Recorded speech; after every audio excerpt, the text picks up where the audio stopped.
Peaceful days are like breezes carrying the scent of wheat fields.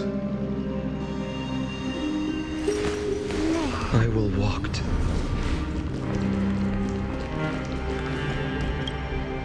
Please stay close to us. We need to rendezvous with Lord Don Hung. We will do everything in our power to clear the path for you.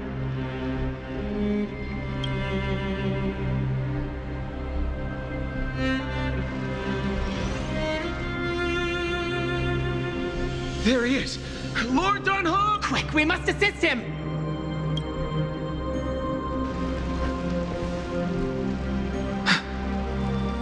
What are you doing here? Where's Finan? We're under Lord Finan's orders to escort both of you to safety, no matter the cost. Leave this to me and the Holy City Guards. Zeph, take them and go. Wait, Namasani. That black-clad swordmaster. Something seems off. At some point earlier, they suddenly froze in place, not moving at all, like some kind of omen. No! Don't get too close. That thing's black flames are burning hot. I don't know what's happening, but leaving is the best option. I don't know which demigod graced us with this miracle. Please, come with us.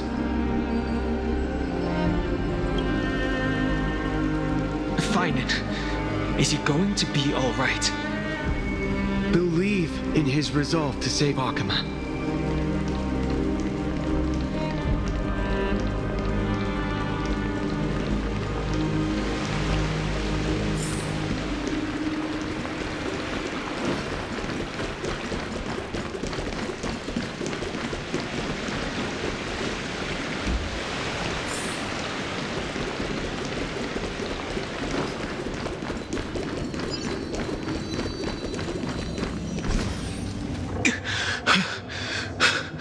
The Flame Reaver isn't pursuing us. Could this really be some kind of divine intervention? We can't stay here for long. Lady Trinan's sentry gate is just outside the city. Let's keep moving.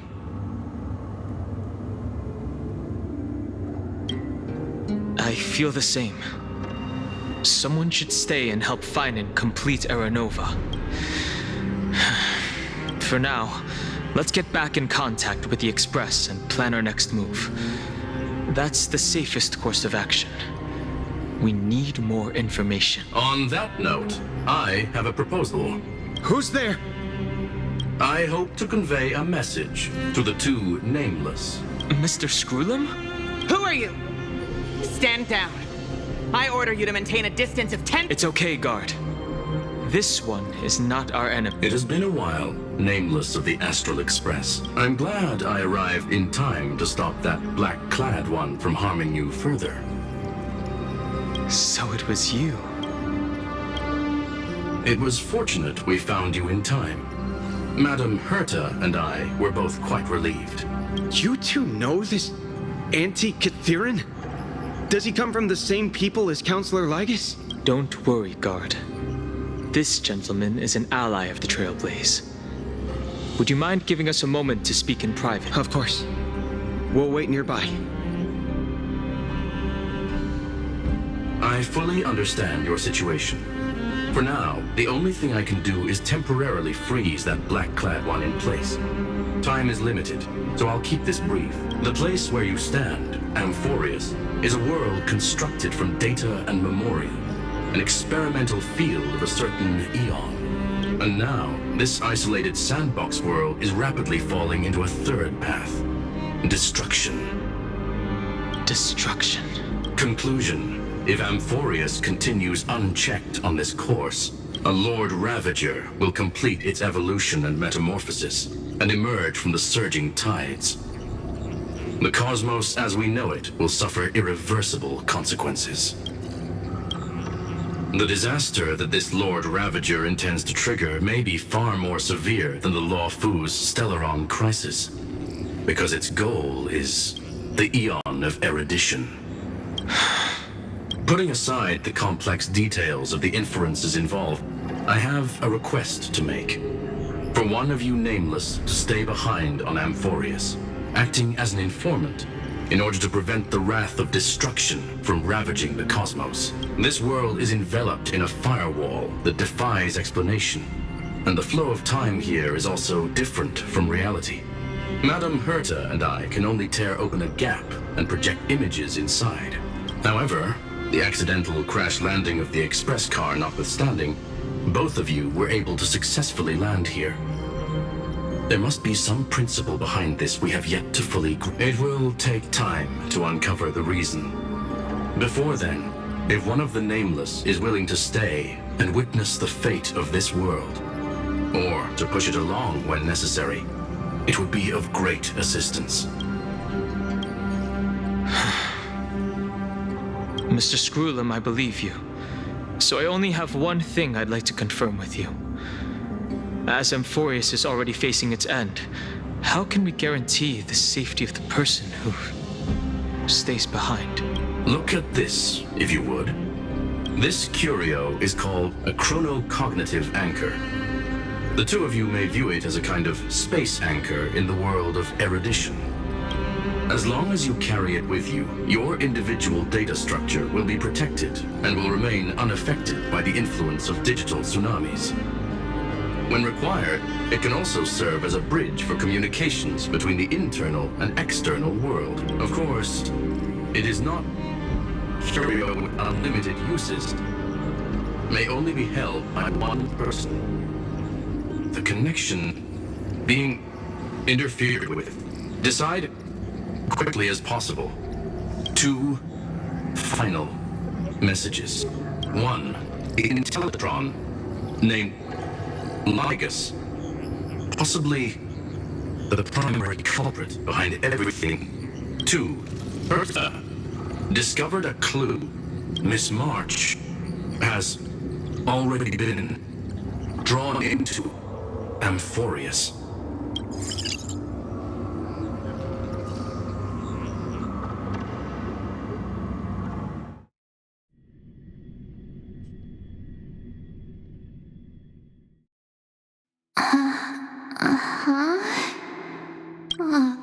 Cold. It's freezing. Hold on. Am I dreaming? This is way too strange. Everything's spinning. And I can see webaboos flying around, but I was literally just talking to Himeko. How did I...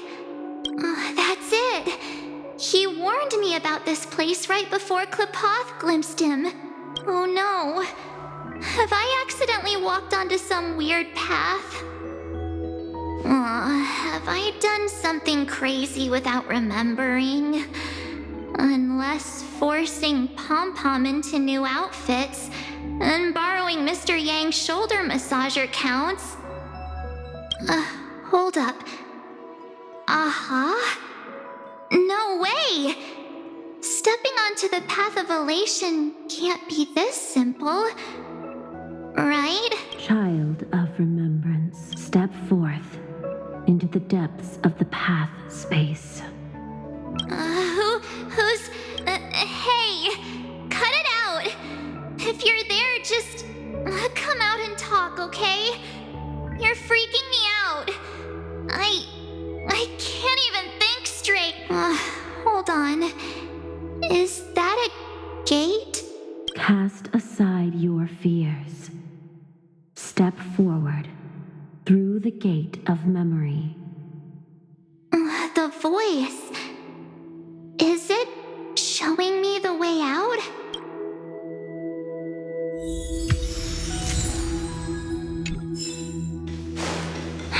No, don't fall for it. They're lying to you. Turn back now. Wait, Master Diviner? From the Wafu?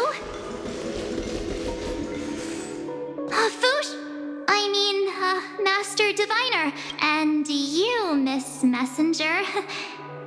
Do I know you from some... Good to see you again, March. A pleasure to see you, Miss March. That's it. Master Diviner. Diviner used the Matrix of Prescience to help me search for my memories. And you, Miss Messenger, we met in that memory space. You said the value of your life does not lie in what happened in the past, but in the present and the future. Your memory serves you well. March, I conducted some experiments with the 6-phase ice you left us. Thanks to the Garden of Recollection, the Matrix of Prescience has made a breakthrough in extrapolating the past. Now, we might be able to bypass the obstacles and look directly into your history. The Master Diviner is right. Continue down this path, and you'll be able to find your lost memories at the end. Since we last met, you've grown much alongside the Trailblaze. You should be strong enough now to bear the weight of your past. Well, there goes my Ice Princess fear. I need to know, Master Diviner, Miss Messenger, this isn't just another dream, is it? If this is real, why reach out to me at this exact moment? The situation is dire. Your lost memories, they're crucial to the Garden of Recollection. She's right.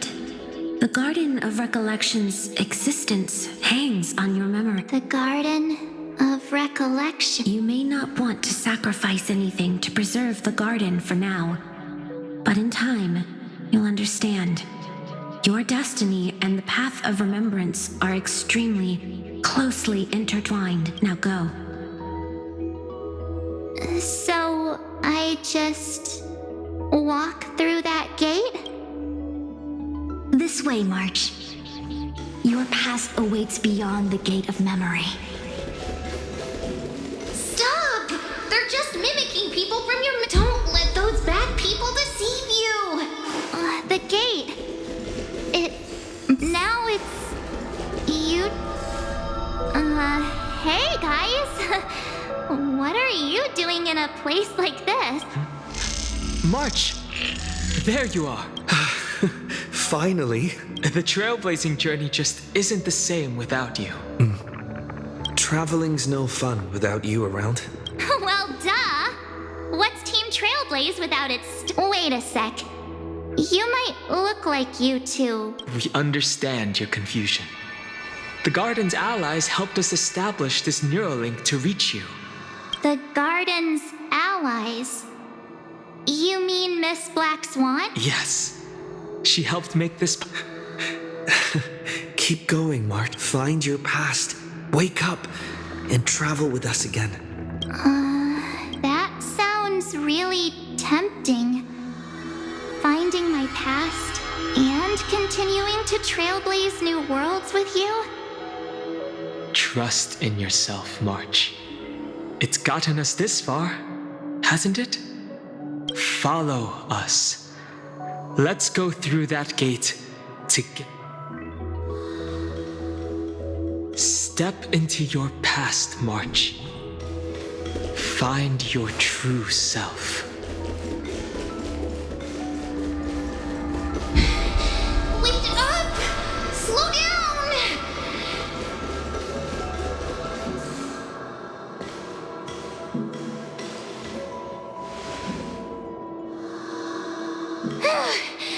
At last, I finally caught up. Hey, are you all right? I'll be okay. Just not used to running around.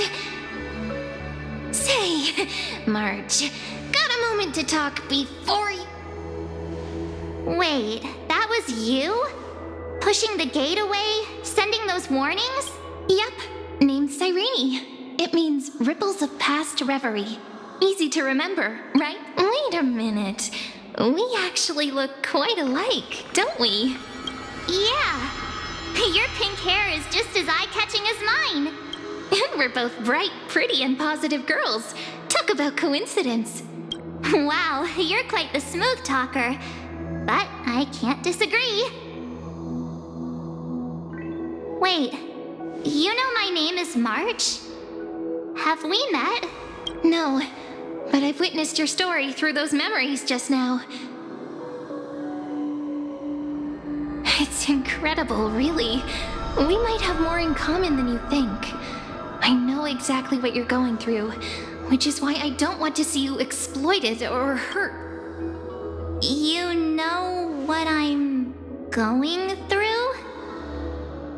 I know because I've been exactly where you are. This empty space has been my home for ages.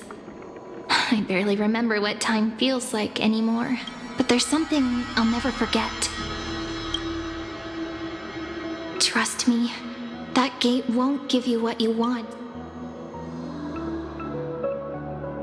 You mean those people? They're lying? Luring me into a trap? Yes, convincing, weren't they? They've studied your memories, using your deepest wishes against you. How dare they manipulate a young girl's feelings like that?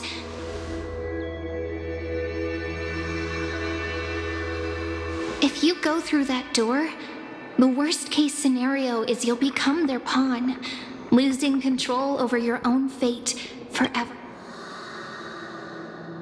You've seen what's on the other side? I may be stuck here with missing memories like you, but I still recall fragments of my homeland where I grew up. That door leads to Amphorius. Trust me, it's anything but welcoming. For ages, I've watched people walk through that door. They couldn't see or hear my calls. The voices beyond always promised safety, but I've never seen anyone return safely. So I had to try and stop you. To be honest, I'm not sure what to believe. But the fact that you're here, putting in all this effort to warn me, that means something. Tell me, Cyrene, how can I return to my world? It's really easy, actually. Just turn around and walk away from this place. The girl cannot be trusted. Through the door, save the garden. Both of you, children of remembrance. They never give up, do they? But don't let them sway you. Stick to your path. The return journey could take ages, longer than most lives, but that path will lead you home.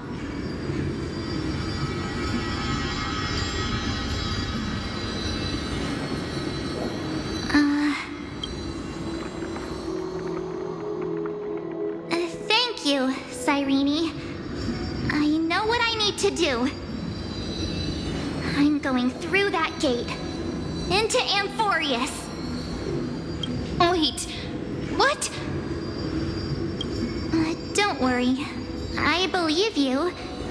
It's just that, for me, the only place I can call home is right beside my friends.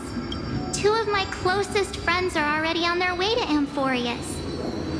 They may seem capable, but only I know. They're absolute disasters waiting to happen. They won't last 5 minutes in a new world without... That's why I need to go through. Amphorius or not. When the three of us are together, there's nothing we can't handle. We'll explore, understand, establish, and connect. After that, we'll find our way home together. I see. You've got people who mean the world to you, too. That is so heartwarming. March, if that's what you've decided, you have my full support. Birds of a feather we are, looking all sweet and innocent, but with hearts of fire. Oh, stop. You're making me blush.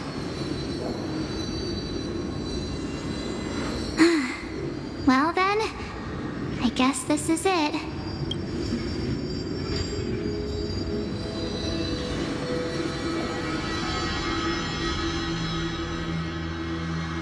Do you think we'll see each other again? Who knows? But don't worry about me. After all this time here, I've grown quite used to chatting with my imaginary friends. Since Amphorius is your homeland, if there's a way to help you, my companions and I will do everything we can. Then I'll look forward to that day.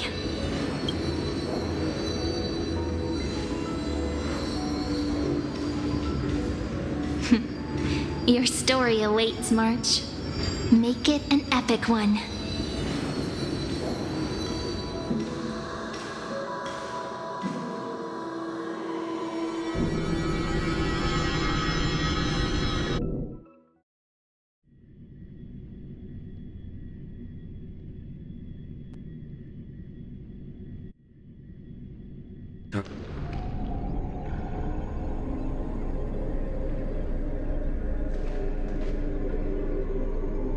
You okay there, friend? Something seems to be bothering you. The vortex of Genesis. We made it back, even this place has changed. Finan. Is he ready for air? If anything, he's the one worried about you. But I'm here to watch over you now. If what that machine gentleman said is true, if Amphorius is destined for destruction, then I'll stay by your side until the very... like how you and Dun Hung treasured the Express. Amphorius means everything to me. Right.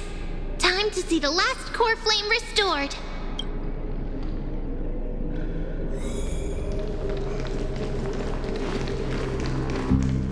Look, there's Finan. And wait.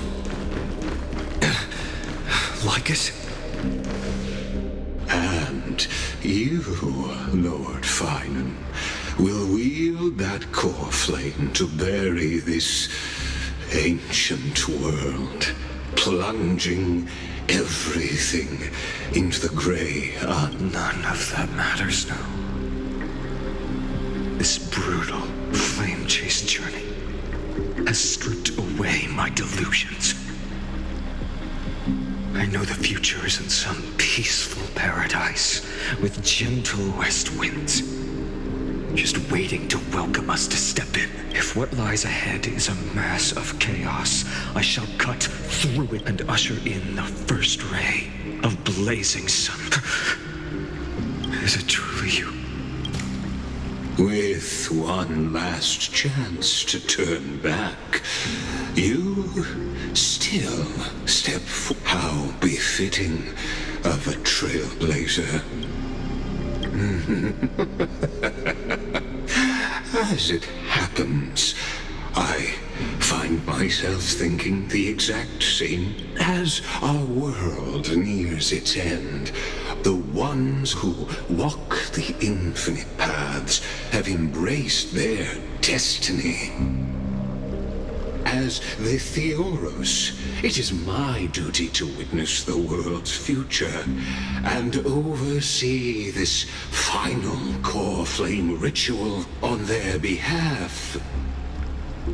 The trial of world-bearing, the ritual of Era Nova.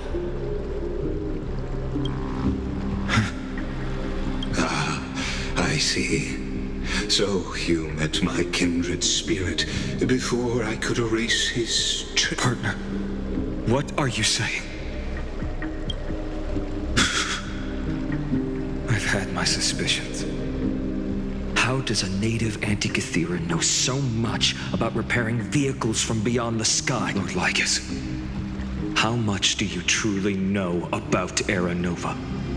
Tell us. Very well. I need no longer maintain this Theoros masquerade. You seek truth, Lord Finan, and truth you shall have. As you know, when the old gods fell, someone had to bear their broken pillars to fill the vacant seats. Those who would assume divine authority must prove themselves through trials. Yet, for Kefali's demigods, the possibility of overcoming the trials has forever been non-existent. For the world-bearing trial is the divine duty itself. Bringing forth the Era Nova and bearing its weight is an endless ordeal, ceasing only upon collapse. Precisely. The Era Nova ritual is not something that can be completed in an instant, no, but a long and arduous journey. While the sacrificial journeys of other demigods conclude in this world, Kefali must shoulder the gods' core flames, bear the memories of all worlds, and stand unwavering. Until the next world, when the black tide consumes the bearer, and all that they carry, leaving nothing. Unless their core flame finds a new bearer. The holy flame that illuminates all worlds rests in your hands. All that remains is one to nurture it, pass it on to future generations, or extinguish it here and now.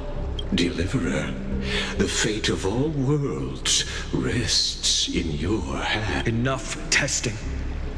I've made my but before I ignite the dawn of the next world, you need to promise me something. 2 things, actually. Speak your... Promise me this. Professor Anax's vision of the new world is absolute.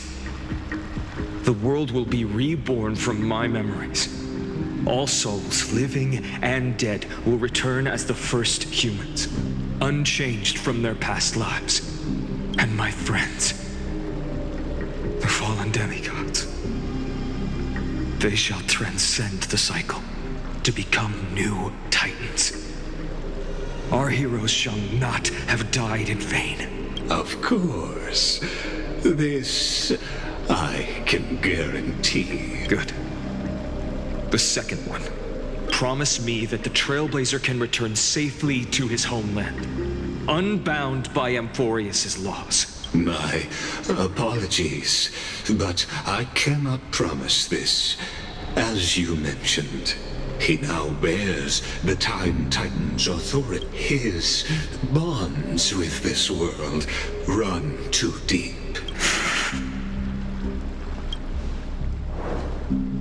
Well, I stand corrected.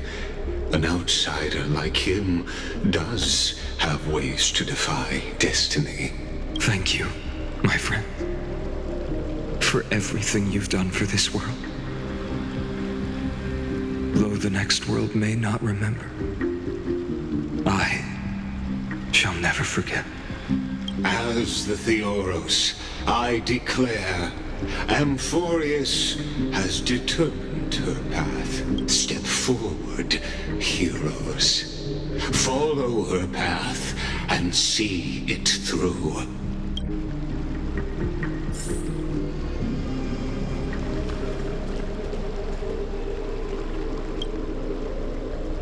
Without you, we could never have reached our prophesied tomorrow.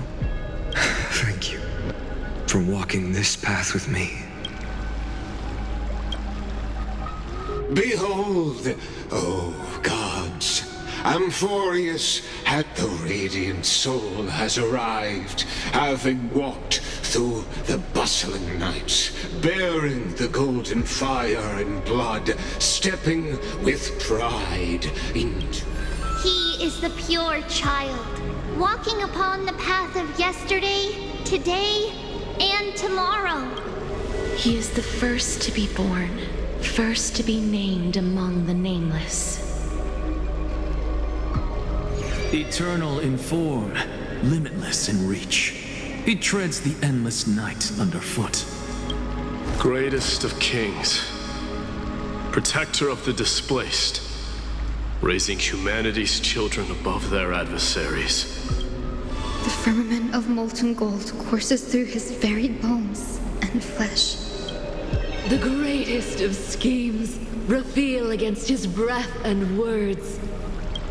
In the golden lakes of that beautiful new world, he shall wash himself clean. There. Finish what we first and last wished for. To write an ending unlike any before, for this world we so deeply love. Come, partner. Join me. The time has come for us all to face oblivion, or embark on one final grand journey.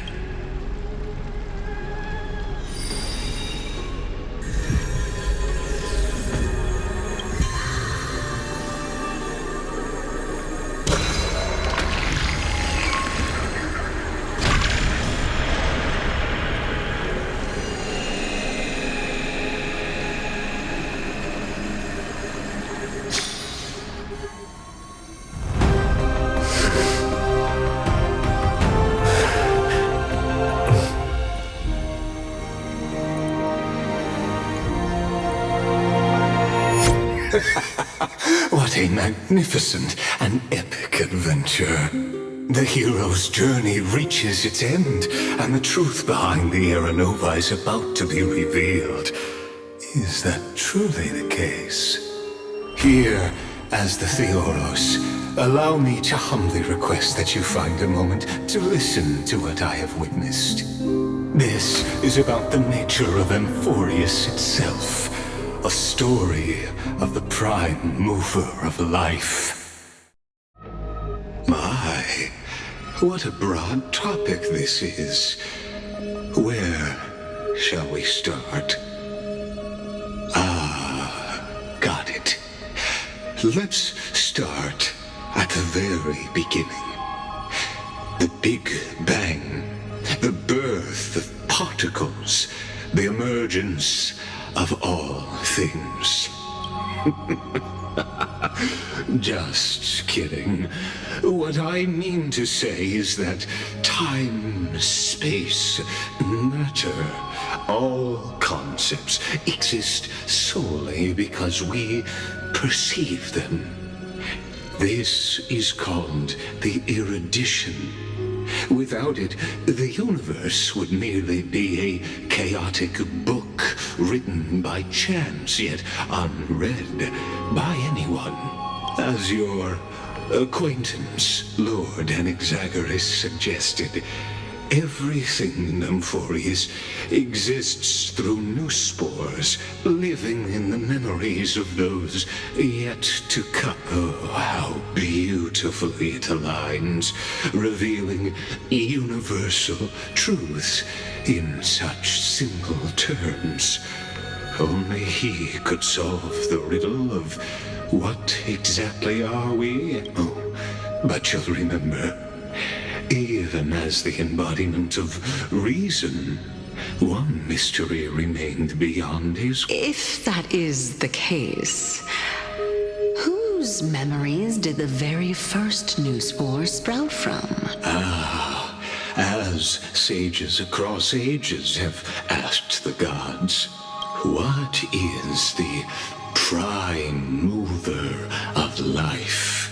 But let's set aside the Grove's teachings for now. Look further, past Amphorius, to what they call the Forbidden Realms, beyond the sky. Do you know of the Scholars' Strife? During that grand yet brutal war, waged in the name of erudition, a genius's legacy was abandoned, strewn across the cosmos. The scepters, a macrocosmic computational array beyond mortal comprehension. Made to emulate the Eon's thoughts, it became part of the Eon's cognition at birth. scattered throughout the cosmos. These arrays act as celestial body neurons for Nous. But regrettably, as everyone knows, the erudition forsook them all. But what nobody knows is that, though forgotten, they never stopped seeking the divine answer. A question that survived war and disaster, stumping even the greatest minds, including both mechanical emperors. Now, we come to the real truth of Amphorius. What if, hypothetically, a scepter found the answer to the prime mover of life? If through endless solitary extrapolations in the cosmic code, the one deemed as a failure by the eon of erudition found proof through the ages, what would happen? Perhaps the answer is simpler than you'd think. From a perishing neuron devolved into true life, reborn through the gaze of another eon. This is a tale from the distant past, unknown to all, even unheard by the greatest geniuses. Now, let's leave the scepter's story here, returning to where we began. What is the prime mover of life? Actually, you know the answer better than you realize. It's been by your side, accompanying you throughout this long journey. Right now, it awaits you ahead. In that brave new world, beyond the end of Genesis.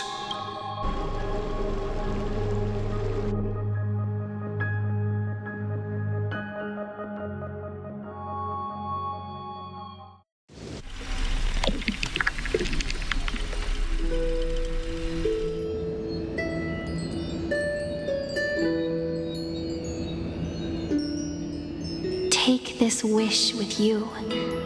Be the one who begins it all. As the prophecy foretold, you will bear the blazing sun until the pale dawn breaks. Continue onward, bearing this world upon your shoulders until the ashen hero, the nameless deliverer, ushers in the dawn.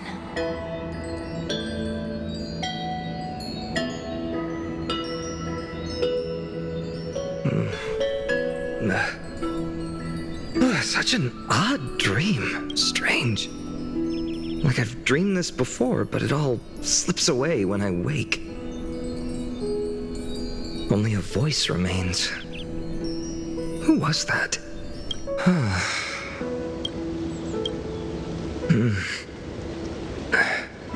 What? Ah, it's you. Whoops, I fell asleep there. What a strange dream I had. It's gone now, though. But look, perfect sunshine. The day is still young. Let's go find Cyrene, partner. We promised to be there for her oracle card reading today. It's right about time. Looking at you, someone's still half asleep. Tell you what, catch some fresh air first. I'll hang around here.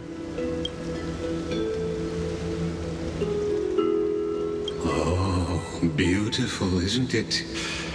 This is Ide Silesiae, home of the nameless hero who carried Kephales's cornflake. When he was young and innocent, he had heroic dreams, imagining his wooden sword was forged of iron, pretending the straw dummy propped up by a wooden pole was a giant with a single blood vessel running from spine to heel. dreaming of slaying the giant and becoming a hero to save the world. Though to his young mind, the world was just this small village.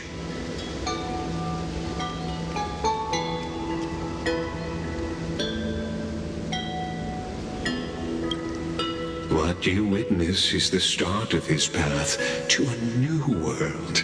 And trust me, you play no small part. These are his first memories. Rather than watching, why not join in? Think of it as immersive theater. Become his lifelong closest friend, witnessing his hero's journey from the best seat in the house. As the nameless hero whose unwavering guidance shaped Finan's destiny, yet whose name was never recorded in Amphorius's history.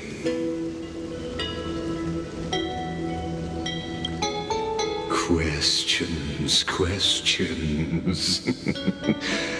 Let's follow along and find out, shall we? Many mysteries lurk in this village beneath the veil of Evernight. Your questions will find answers as the story unfolds.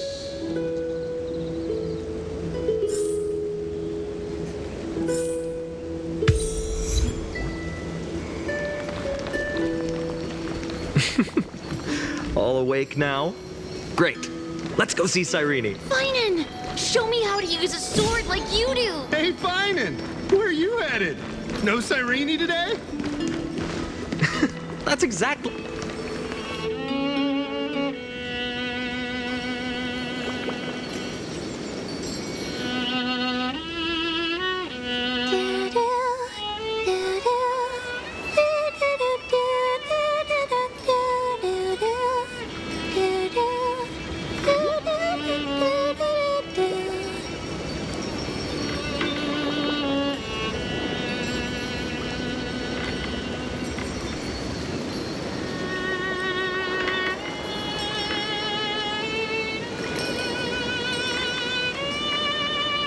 Found you. That's...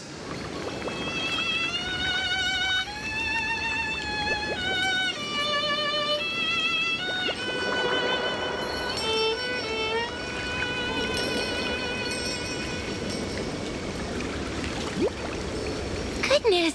Look at you rushing about! You've got the poor swing all startled!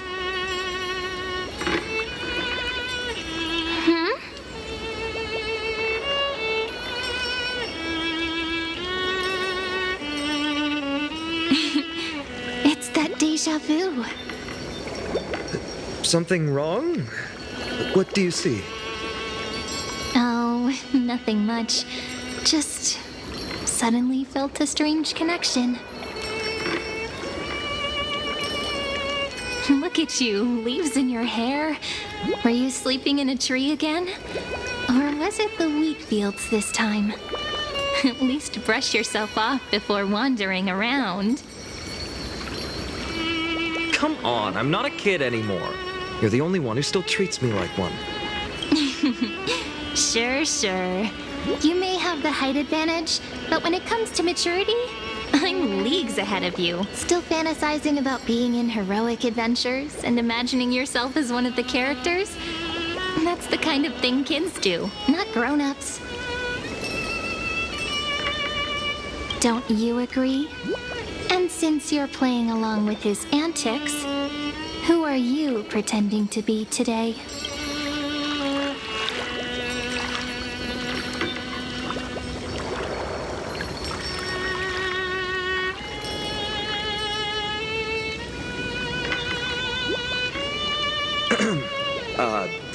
Today he's going with Invincible Galactic Baseballer.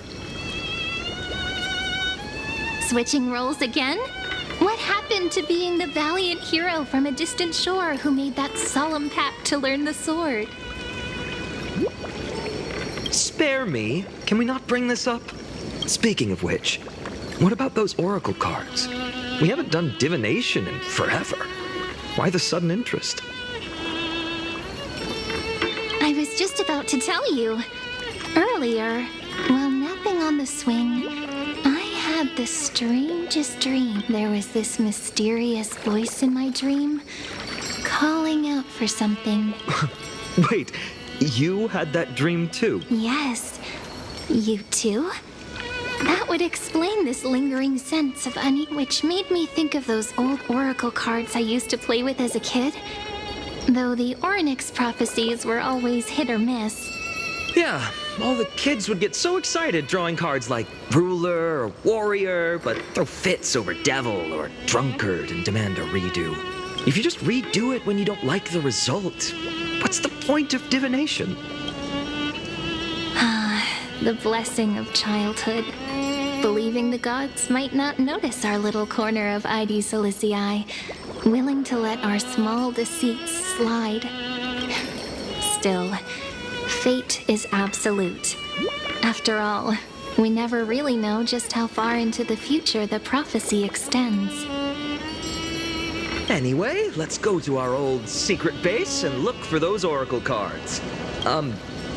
Now, where did we hide those? I can think of a few spots. Let's go check it out.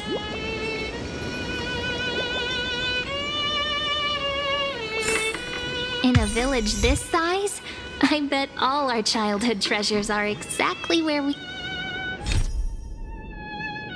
hid them.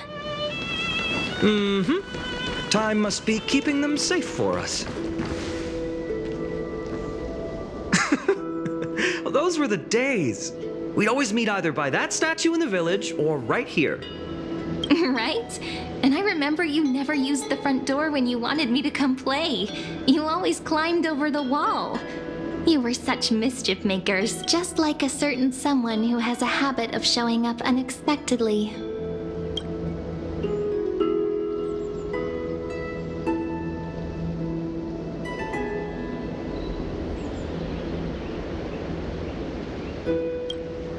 Maybe it's you. Hey, I was just copying those storybook heroes.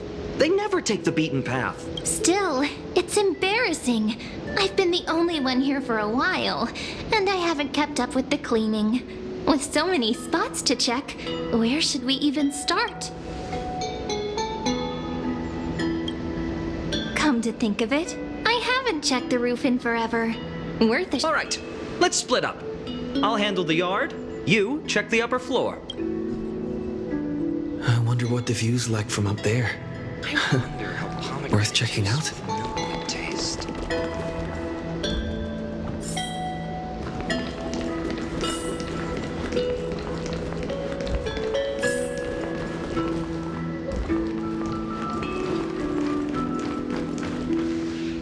The girl before you carries an air of mystery, her secrets elusive. Yet her demeanor toward you is you can't help but wonder, could there really be some kind of mental connection? The view here hasn't changed a bit.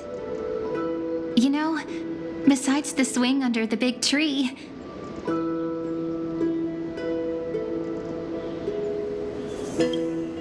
you can't help but want to hum one of those old songs we used to sing. Why do leaves and branches grow? Which way does the wind blow? They always said I'd become the next priest of time, just because I heard prophecies as a child. But here's the thing. The more divinations I do, the more doubt creeps in. I want to believe the prophecies, but actually leaving ID Silicii. Where will that waiting ship take us, I wonder? Here they are, the oracle cards.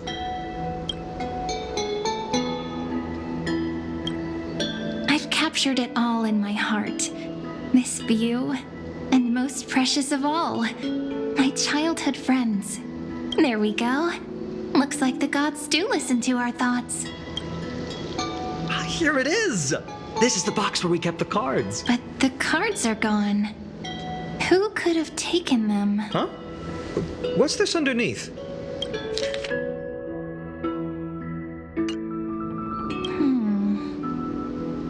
I see now.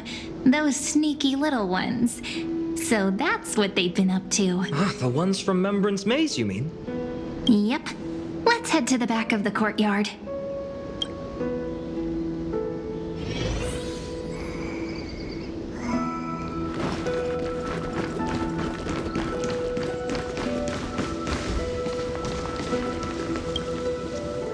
The entrance should be around here somewhere. Right here. The path to the maze is hidden under all these weeds. It's been too long since we visited the fairies. Did you forget? We used to visit them all the time when we were little. All right, let's do this. These weeds need to go.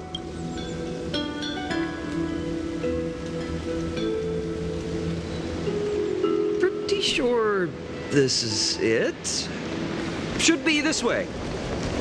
There it is! The entrance! That hollow. Once you get through the tight squeeze in the hollow, you'll reach their dwelling, the Remembrance Maze. I wonder if I can still squeeze. Maybe worry more about whether the fairies will let you in. After all, the Remembrance Maze has an invitation-only rule. Only children with pure hearts are welcomed. Getting approved by the maze's fairies was like our childhood. Regardless, how about we try getting through the hollow first? After you, then. What? Oh, sure, I'll go first.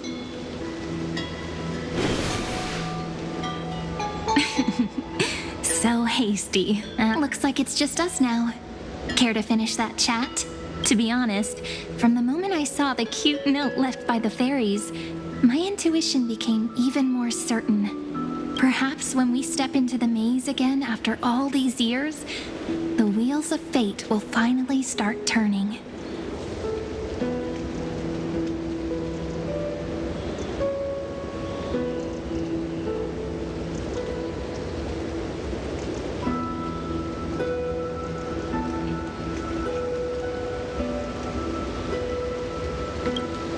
Oh, it's just a girl's intuition. It might not mean anything. But you know what? Even if fate is set on its path, no matter where it steers the world, if we're together, there's nothing to worry about, right? So, if you're willing, forget it. If the wheels do begin to turn, that's when I'll make my request.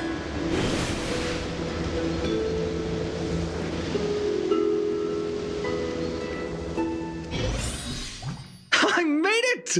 Oh, that wasn't easy. I can't remember the last time I came here. Wait a minute. Are you? Look who it is! Rini and... Whoa! Look who's finally back, Memmy!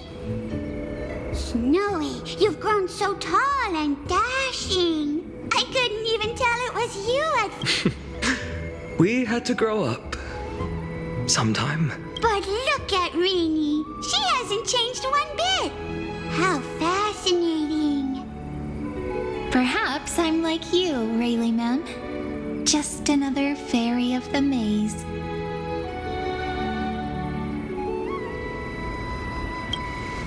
Oh, tell me about it.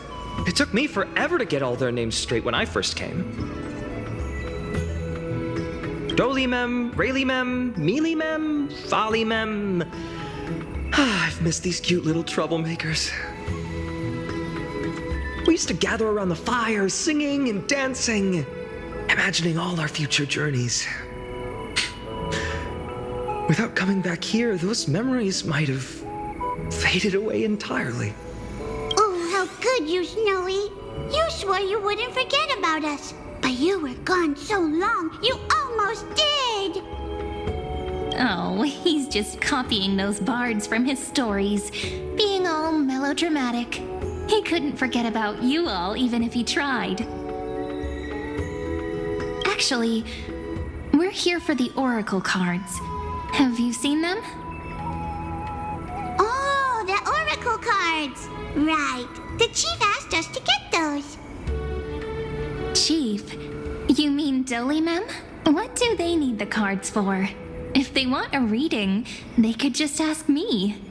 Oh, I'm not sure. But Chief specifically wanted to meet with you all. Let's see. They should be... That's it! This way, everyone! Watch your step. The trunk's slippery.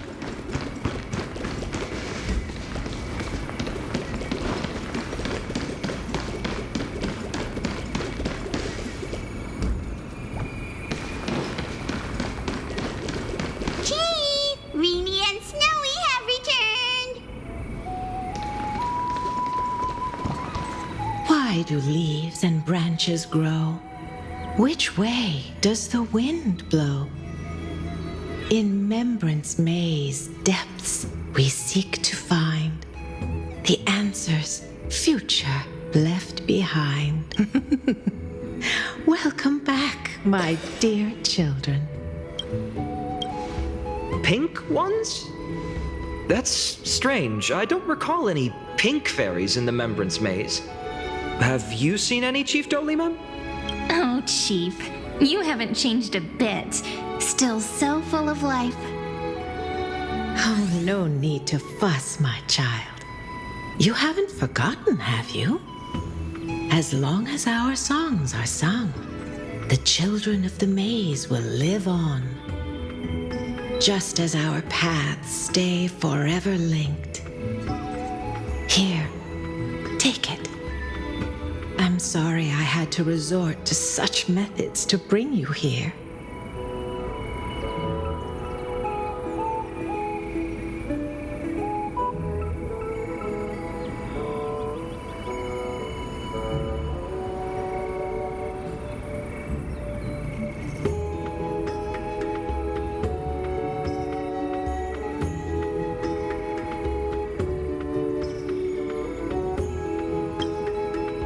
Book of Oracle cards.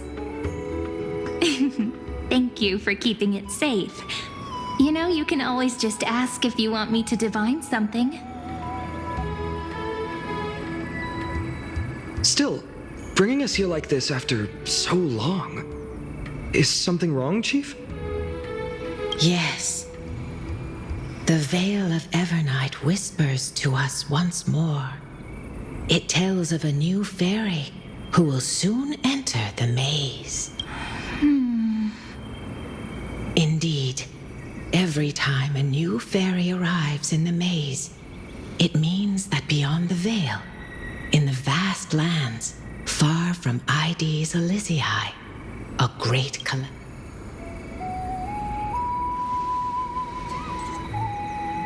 But if that's the case, our journey... will have to be cancelled. If disaster's coming, we should stay in Ides Elysiae just to be safe.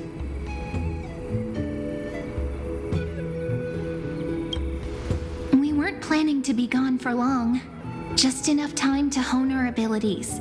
Finan would train in Castrum Kremnos, while I would seek the Fate Titan's blessing in Yanisopolis. Then we'd return to Ides Elysiae to help keep our village safe. It's okay. I can still practice my swordplay here. Some things you can learn on your own. Well, probably. That's not very convincing. Here's a thought. Let's have Cyrene do a reading. If fate wishes to show us its path, we might find some peace of mind. But what if we don't like what the cards tell us? Never thought of doing it that way before. Thanks, partner. We'll do it your way. Whatever the cards show, we'll face it together. Ask with a true heart, and truth shall answer in kind. Close your eyes, and let's open the Oracle card book together. Let your thoughts flow like stars drifting on the river, carried by fireflies and gentle winds. your destinies flowing towards the same future. Now, shall we begin? Oh my! The cards are quite responsive today. Very well. Let's see what future the Oracle cards wish to show us.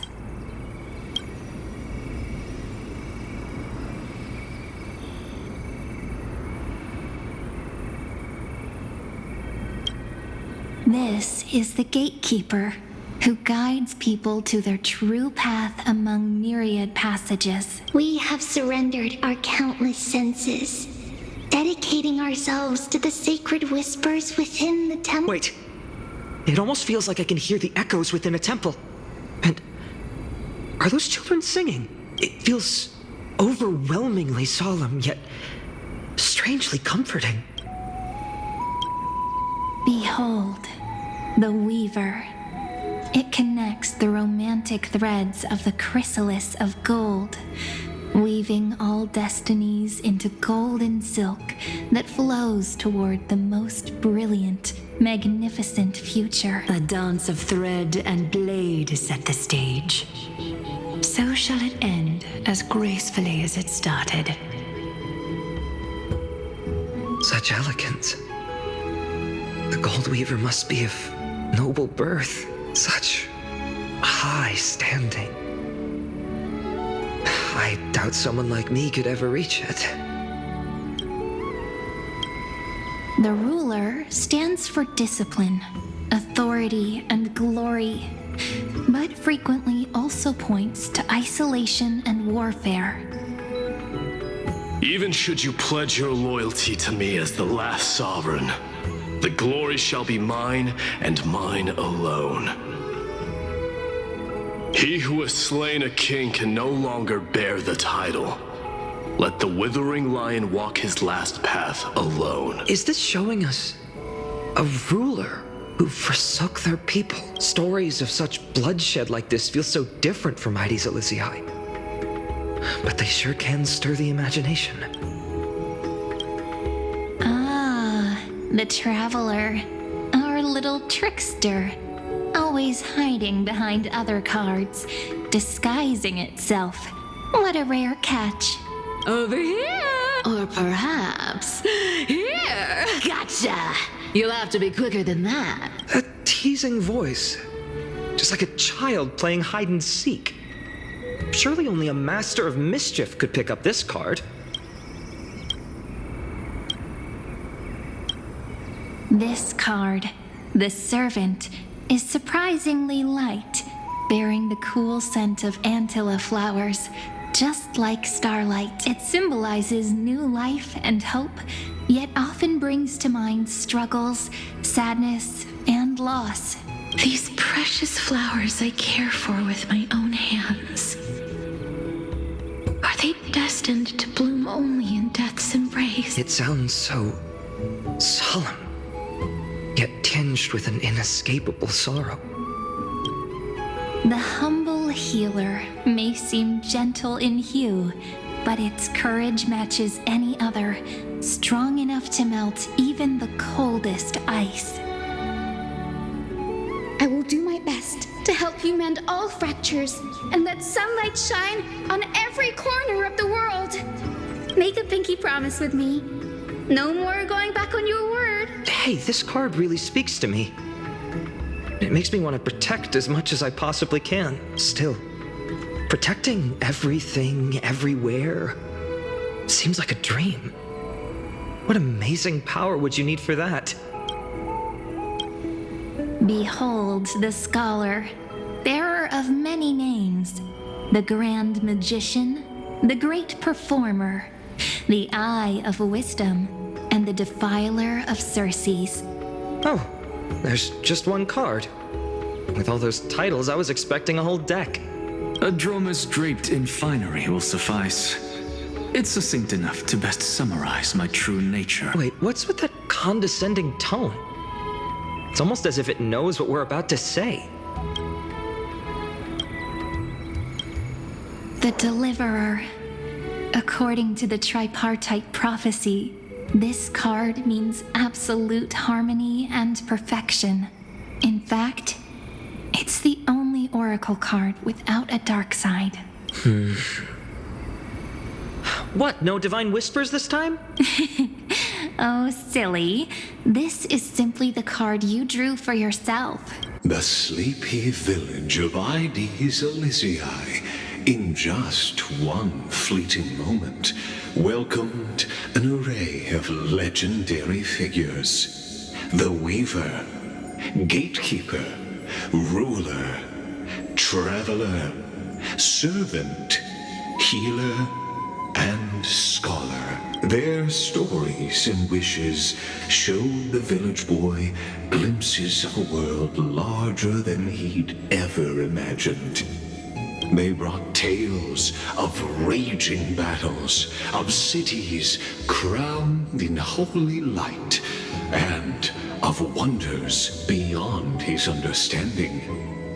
Each story so far removed from his simple village life. Once, these were just images on his friend's oracle cards, and yet destiny now stirs in resonance with the maze.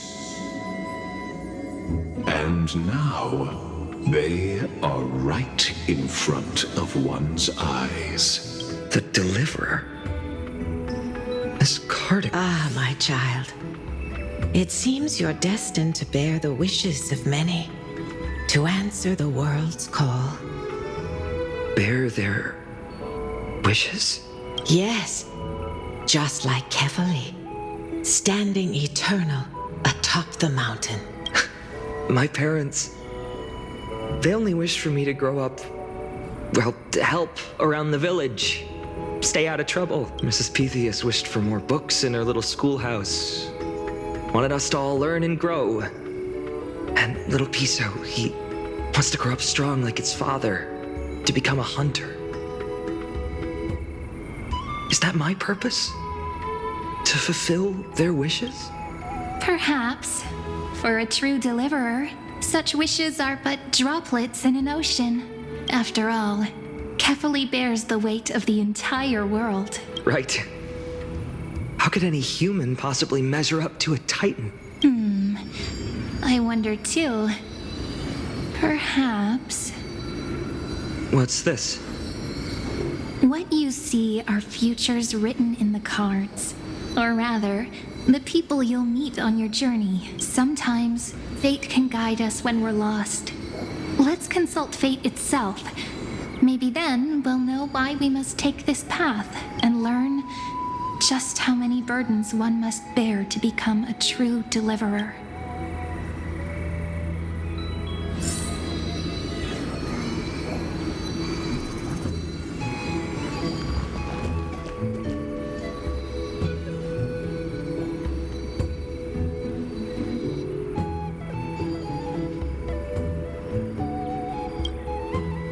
Well, if it isn't our little deliverer. My wish. Just let me wine and dine and soak up the sun for another millennium or two. I mean, what's the point of dying rich if you never lived rich? Right, Princess Homebuddy? Cypher, that's not how I see it. My one wish is to find that missing piece in my life, to feel someone's embrace once more. That warmth. I've felt it before, and it's my dearest memory. And speaking of riches, for someone with all those treasures behind your divine power, you've led a pretty cheap life. Ouch! Where did that come from? Right for the jugular. What about our friend from the Grove? My wish came true before I touched the sky. I transformed my healing power into gentle sunlight, distributing it equally to every life I cherished and loved. You two are so selfless, aren't you? No surprise Aglaya wanted you for the flame chase journey. You know what? I did have one wild dream.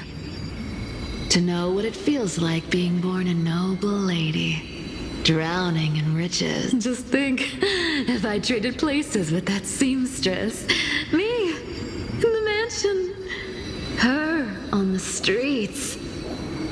I'd like to see if she'd still become the gold weaver then. Maybe I'd even take her place.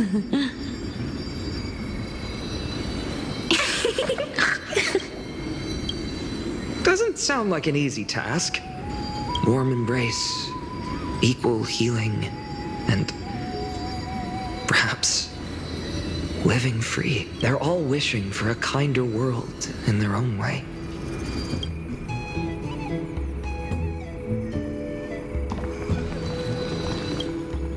Personal wishes?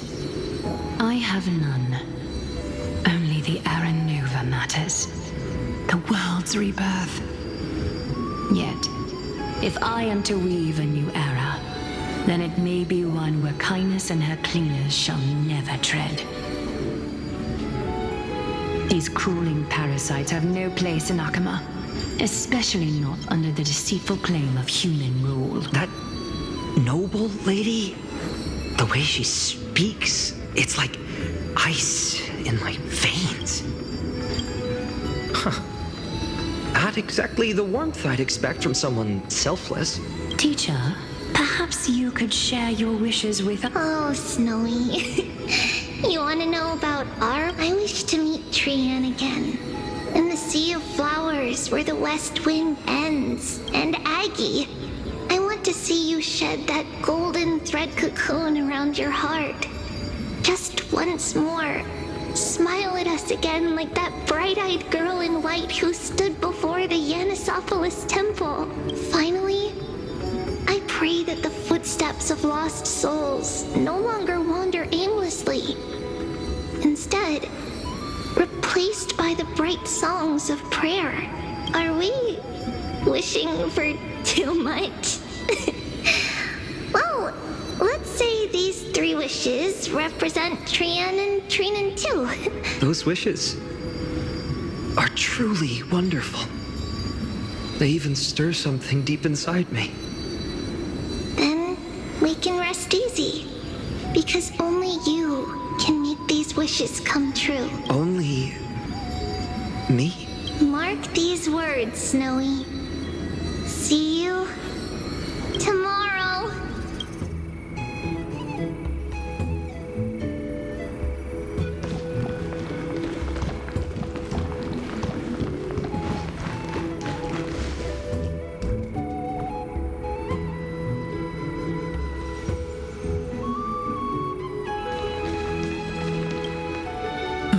Finan, my student. Must we go over this again? Listen well.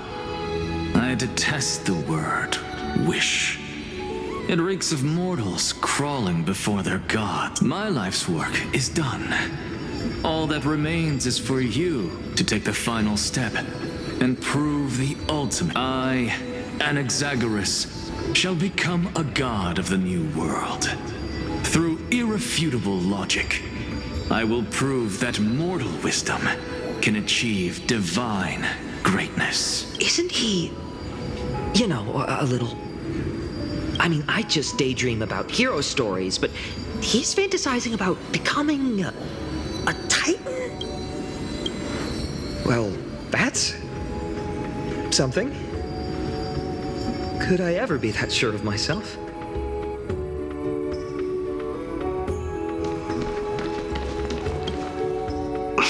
Finan? Since when did you become so timid? Asking such juvenile questions about wish. What's that supposed to mean? What's with that condescending tone? No way I become friends with this half-naked show-off, right? Just what kind of life am I going to lead? What are you mumbling to yourself now? Whatever. The wishes of the Kremnon warriors are done, but I survived 1,000 deaths only to fall to a coward's blade. That masked flame reaver who struck from behind. Finan, you look... Never mind. That blank look tells me you're completely lost. My wish is simple. One honest duel, face to face, blade to blade.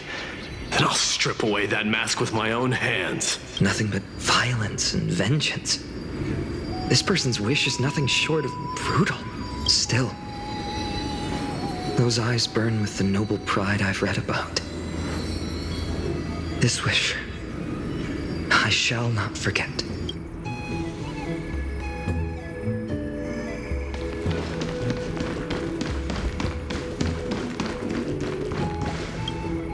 So tell me, has the uncertainty in your heart begun to... So many faces in my future.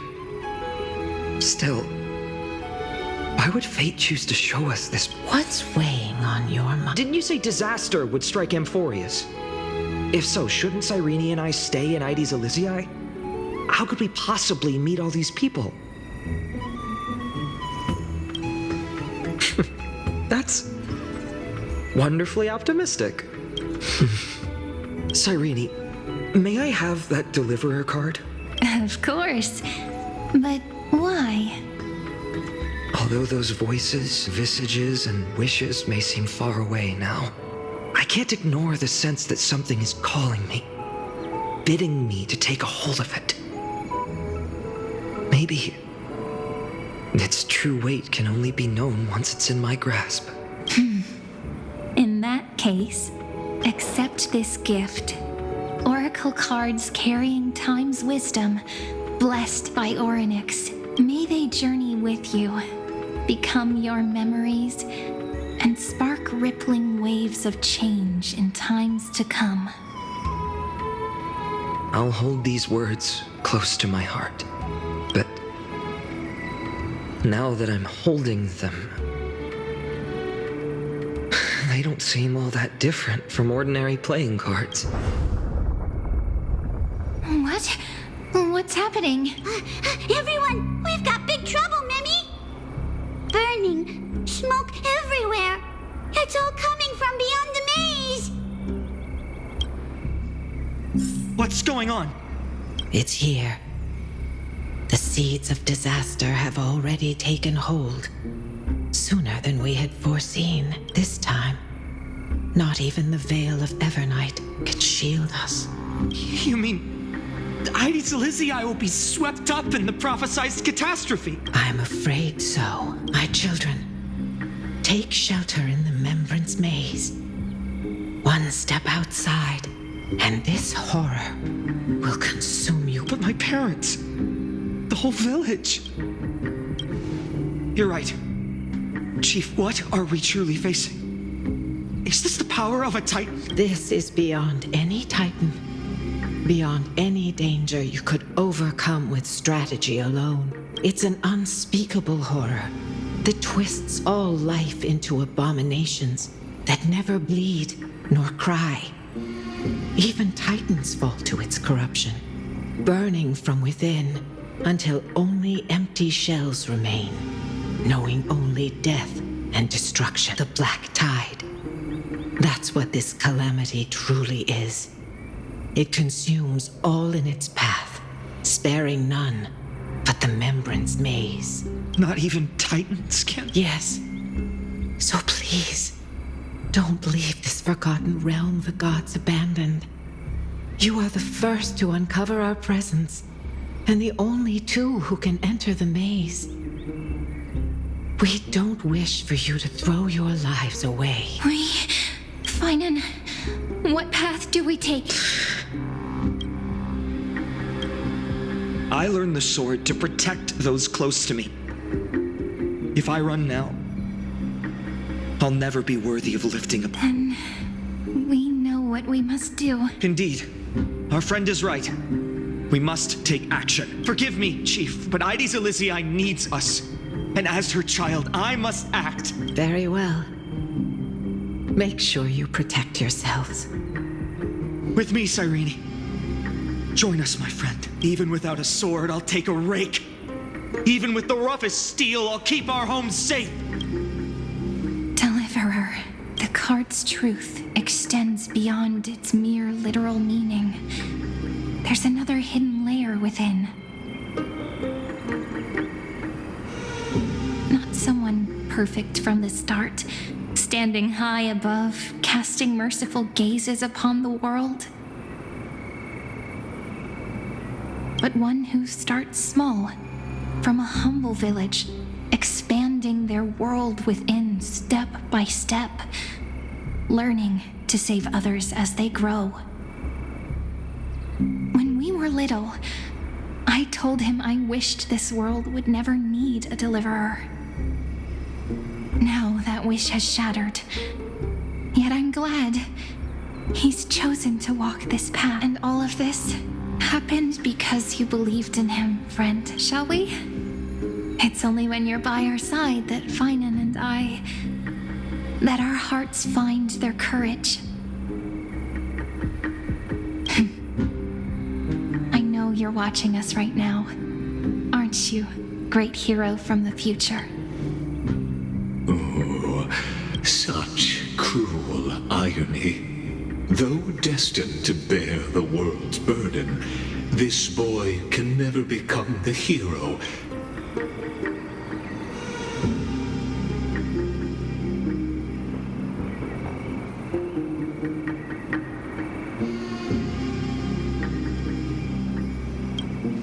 Follow their path.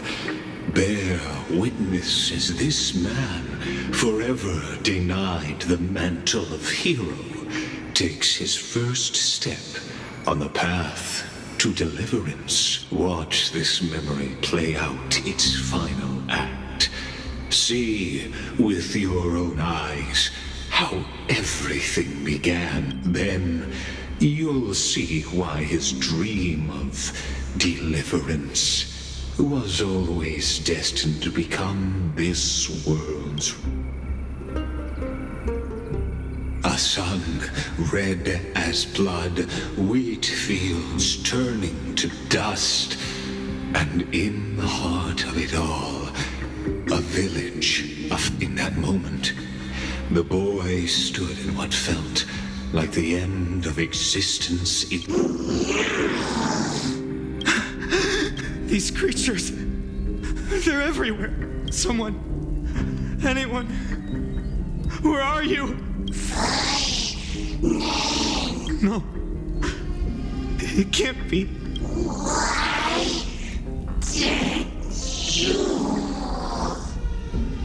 You, are you talking to me? I don't want to die. Weren't we best friends forever? No. That ribbon, Olivia. Save us. Save us. Please. Stop. Please stop. Olivia. I'm seeing these monsters. They're all... Why? Why is this happening? When the black tide arrived, the wavering boy found resolve in his companions, and together they ran toward their first battlefield. In the far-off future, the land of Amphorius would bear the marks of the hero's footsteps. With sword in hand, he would inscribe an eternal mark in the golden epic. And when dawn broke over scorched earth, a boy, covered in wounds, buried the dead one by one. His silence heavier than the earth he moved. His home, his past, his name, his feet carried him forward.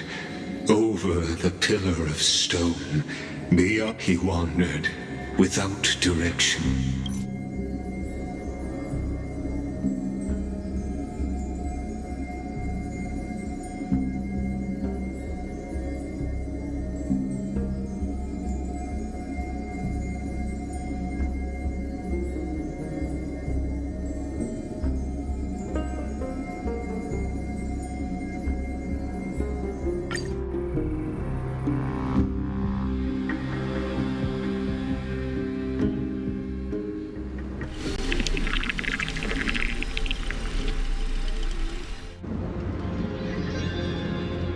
this is the abyss of fate. Hold on. Finance here too? And is that Mighty and Trinan? And now, Act 2 of our immersive drama. They're evacuating the temple. Why now? Are you insane? That blonde man is the Crown Prince of Kremnos. Mess with him.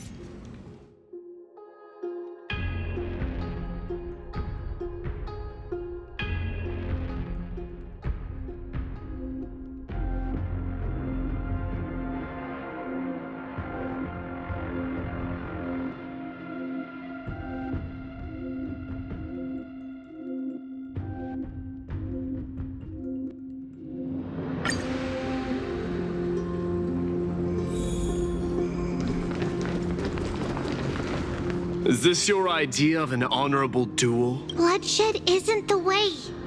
We and Aggie don't want to see Chrysoceres turn on each other. True warriors know when to sheathe their blades. The impartial Talantan shall oversee this duel.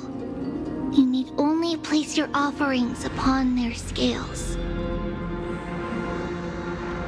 Something that has more weight than the fate of the world. Which means only those who understand the world's weight are worthy to carry it.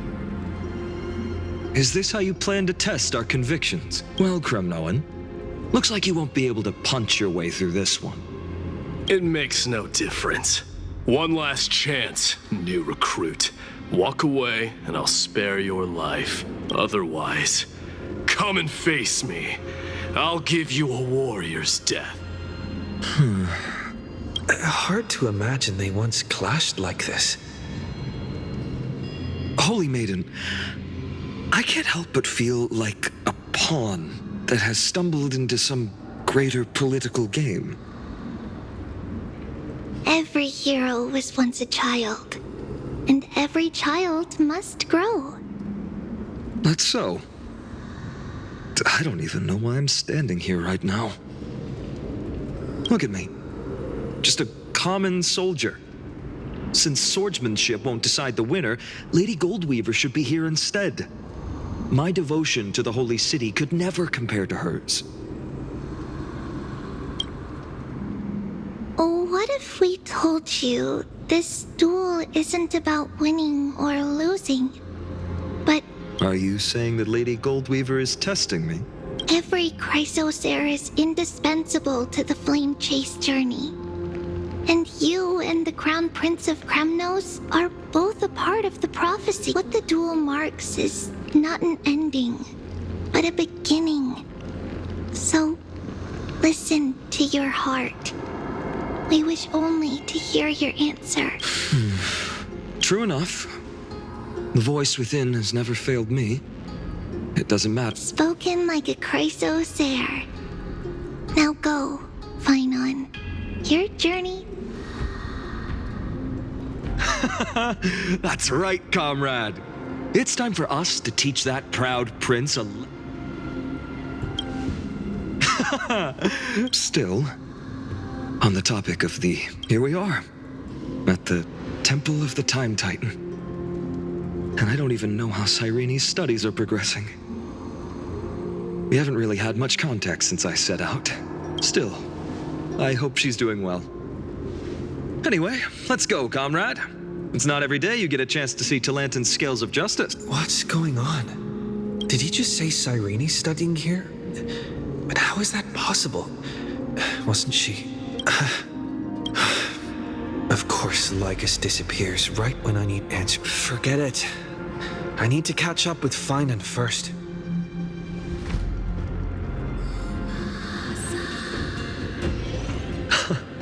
Amazing. Talantan may have... I hope you still remember your purpose. You seem awfully confident, Kremnoan. Let's see how you define the idea of weight. For your information, in Castrum Kremnos, as we're in foreign lands, I'll indulge you. The signet of Kremnos, the crown jewel of our people. That's my choice. A ring. Not just any ornament, I'd wager. What's the story? Don't push your luck. Think I'd pour my heart out? Just know that Kremnos' 1,000 years of glory could bring a titan to its knees. Let alone a nobody like you. So to him, glory and his people outweigh the entire world. And the very destiny that Mighty himself will eventually shoulder.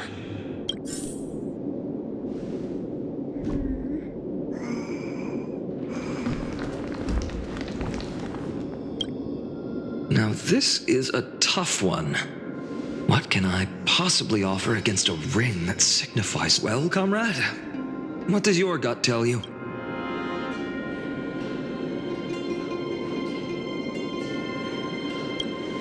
You mean my conviction? But just resolve isn't enough, is it? Unless I literally gave my heart. No way! Only an Idonian would do something that crazy. In the end, there's only one thing I can trust. The deliverer that appeared in my life on that day. How ironic. I can't even look at this card properly, much less follow where it leads. Just thinking about how my village was swallowed by the black tide makes my hands shake.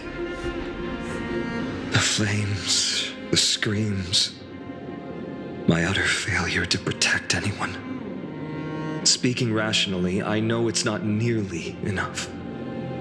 Addis Elysiae was just a small village. Its loss barely a scar on Amphorius' face. But here and now, this card, it's everything I have left.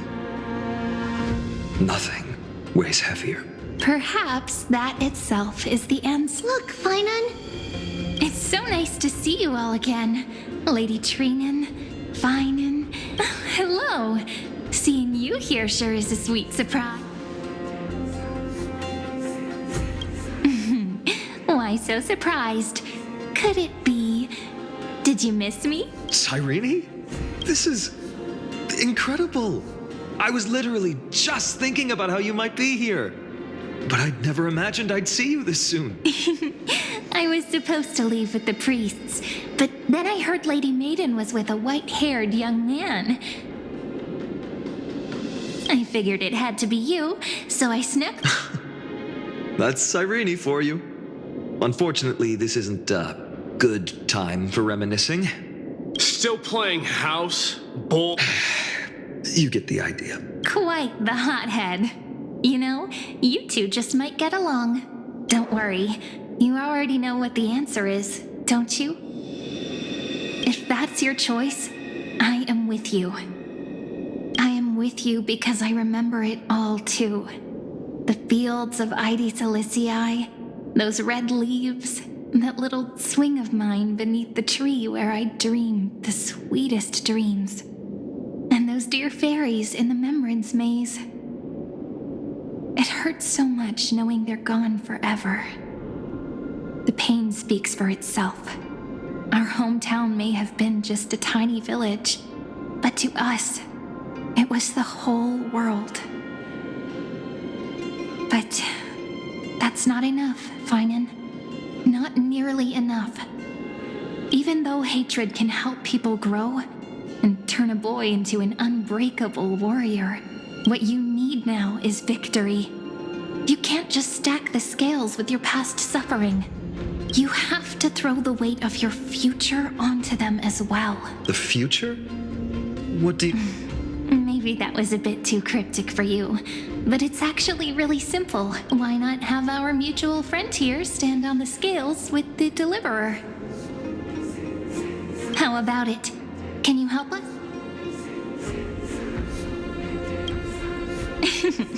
Relax, our dear crown prince. Let's try that. The fate of Akuma hangs on this duel. I must claim victory. For their sake, I will stake everything I have. Stand with me, comrade. Let's. Together we'll prove that what weighs more than the fate of the world is the resolve to shoulder an immutable past and carry it into the future. Talantin, the fair, the just, in the name of the Holy Maiden of the Three Fates, lower your scales, weigh destiny, and reveal unto us your verdict. Your offering is a card? Yes, a flimsy little card. That is my choice. Just know that it's called the Deliverer. Interesting. Very well. If you can beat me with this card... It's... The scales... they're wavering. Talantin is deliberating on the outcome. It appears the convictions of both sides are equally matched.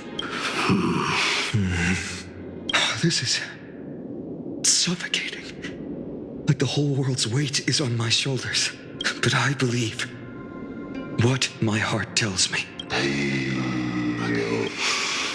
Hear thee, children of humanity. I shall pronounce to the one whose offering weighs more than the fate of the... one from Ides Elysiae, the nameless hero.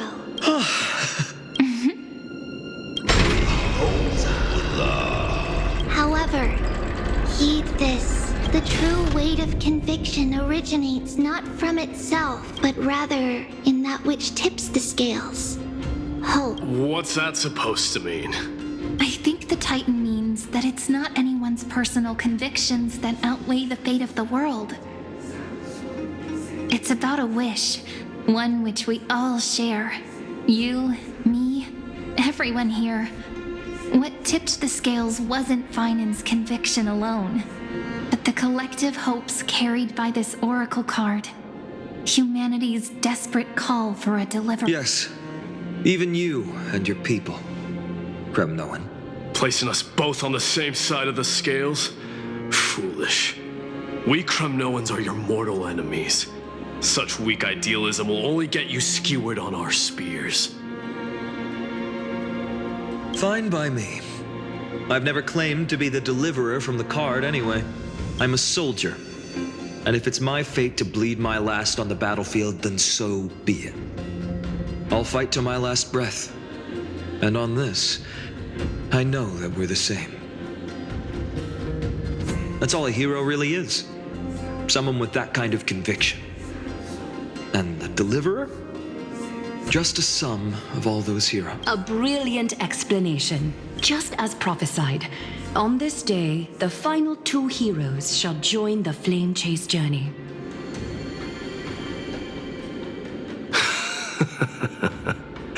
I should have known from the start.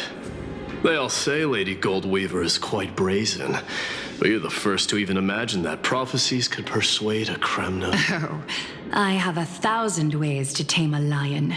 But this lion didn't come here for bloodshed.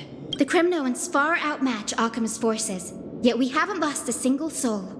That's no accident, is it? Do you honestly think Kremnoans, renowned for our love of battle, would show mercy? Your forces are equally renowned for their iron discipline, and so we can only assume that this... Perhaps Akama isn't as hidebound as the rumors say.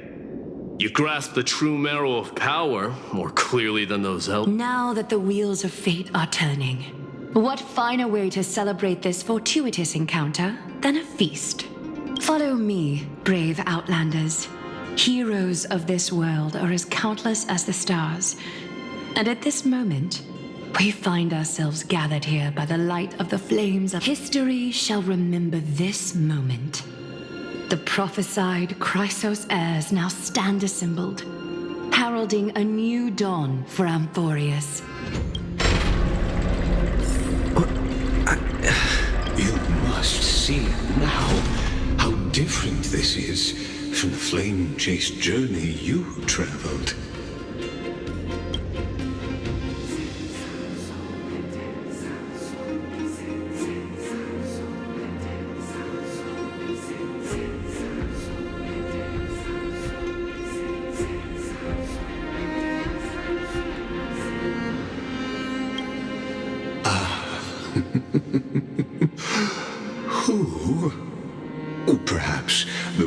is not that of a person who really existed.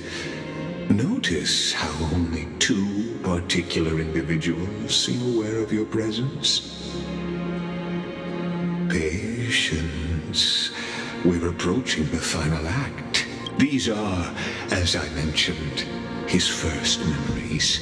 They are of particular importance for the imminent Era Nova, such as this very moment, as the prophesized demigods gather with Talentum as witness.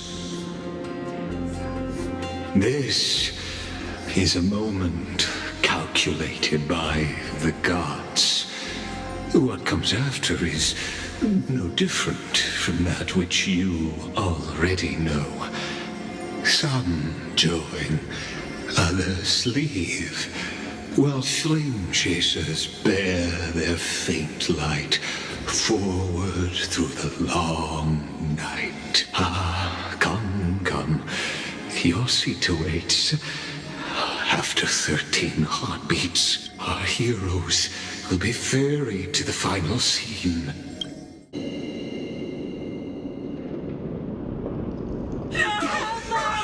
They say that the heroes of this world should be as countless as the stars.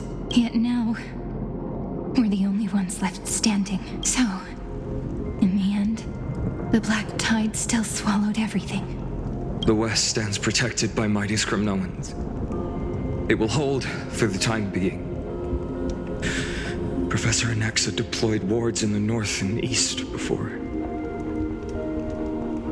Their effectiveness is untested, but I believe in him. And Akama. We needn't fear for Aglaya. Even in death, she counts as the greatest among demigods. Her threads of romance weave an impenetrable shield, and the people answer her call, rallying to the city's defense. Let's move. Kefali has given their core flame. We must complete the Era Nova before the next entry. That only leaves 3 hours. So, this is the last time we'll see her. Finan, we set out on this journey to answer the world's desire. That's what it means to be a Chrysosaur. So has it always. Then why? Why must Emphorius's wishes be so cruel? We made the best choices we could, whenever we could. But in the end, the prophecy that led us, this black tide swallowing why does it look like this? I don't know. We haven't had any other choice except to move forward. Not for a long time now. Even if we only see the long, long night ahead, I still believe that through it, we'll find the dawn on the other side. Beyond these flames, a new sun will someday rise. So, to the Temple of the Three Fates.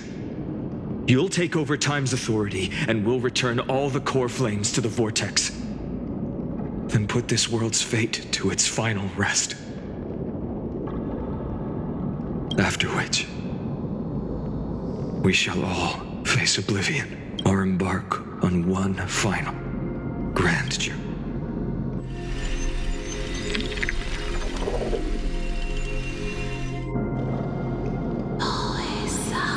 Please forgive us for disturbing your sleep, Orynyx. It matters not. I know fate has run its course. The black tide has reached Akama. Emphorius does not. It is time for the Era Nova.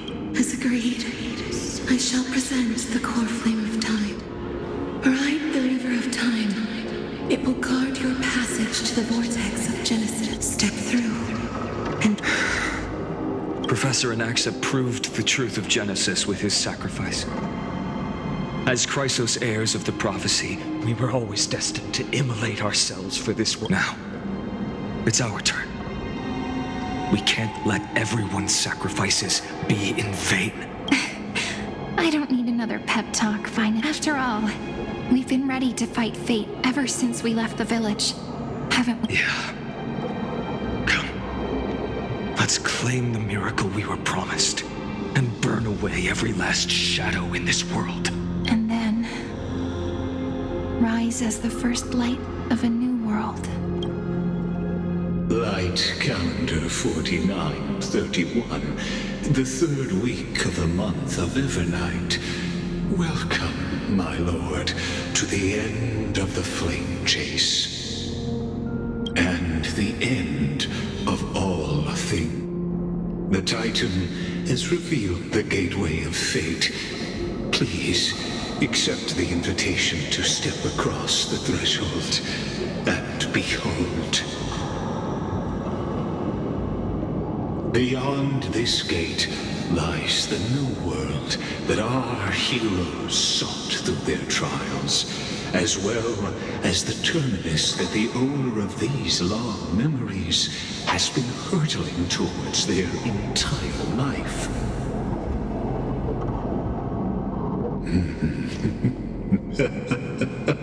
Perhaps you'll find it all too familiar.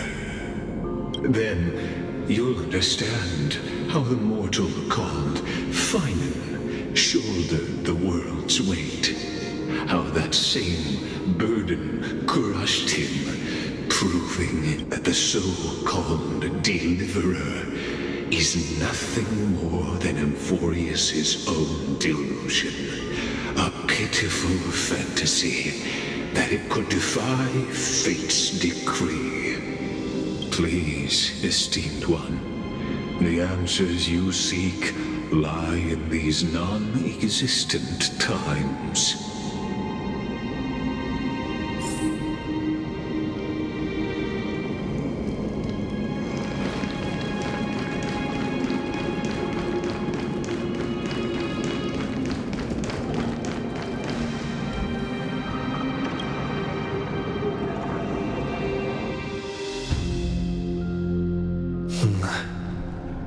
The vortex of Genesis. So it is here. Just what is this? Life's but a walking shadow, a poor player that struts and frets his hour upon the stage, and then is heard no more. It is a tale told by an idiot, full of sound, the vortex of Genesis. Where the world begins and ends. What stage could be more befitting of our final act? Come, I beseech you onward, buoyed by your surging curiosity as an unattainable existence that has dwelled within his heart beyond his reach. You have accompanied him through the march of years uncounted. You naturally have the right to view the river of time in its fullness, and to witness what he welcomed upon his arrival here. Every absurd and tragic ending. Now, if you would, my journey to the Aranova. When the Aranova comes, Bid him talk. Go. Well then, The Emperor's left Come on, Snowy. Make the Aranova happen.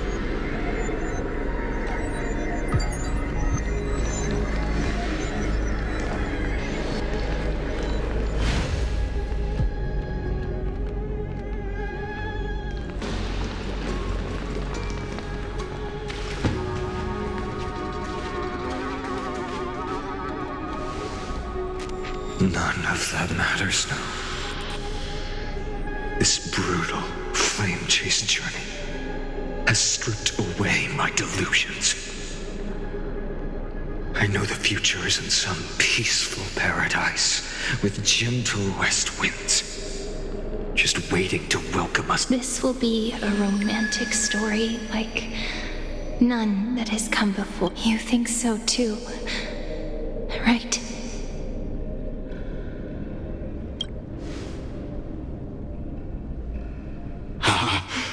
Indeed, In his memories, such a scene replays over and over. Though the details may differ, this remains ever the same. All shall bid farewell to one, and that person alone will witness the miracle. A total of 33,550,335 times. Each is a drop from the river of time, representing the long journey he would take, or rather, a never-ending cycle.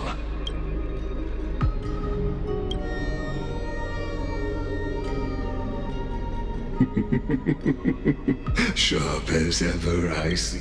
Seeing is believing. Why not let your own two eyes uncover the truth? Or perhaps you can simply walk straight to the final truth. See the true face of the character you play, and witness the ultimate nature of the Chrysos heirs, flame-chased journey, and the cycles of Amphorius. Please, take your time. Look around as much as you wish.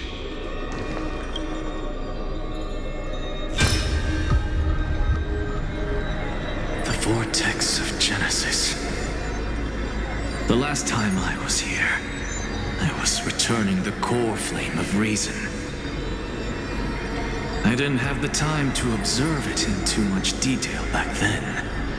But a holy sanctuary of the Titans looks more like their frozen crypt. All the core flames, it's my honor to walk the final stretch with a mind such as yours, Professor. Oh, getting ahead of ourselves, are we? Have you forgotten so quickly? I died for truth long ago. What walks with you now is but a thought in your mind. Of course. How could I forget that? But I'll say the same to you. It's my honor to walk this final stretch with you, too. Now go. Stand tall and finish your final task. Yeah. Just the time for that wretched executioner to pay what they owe.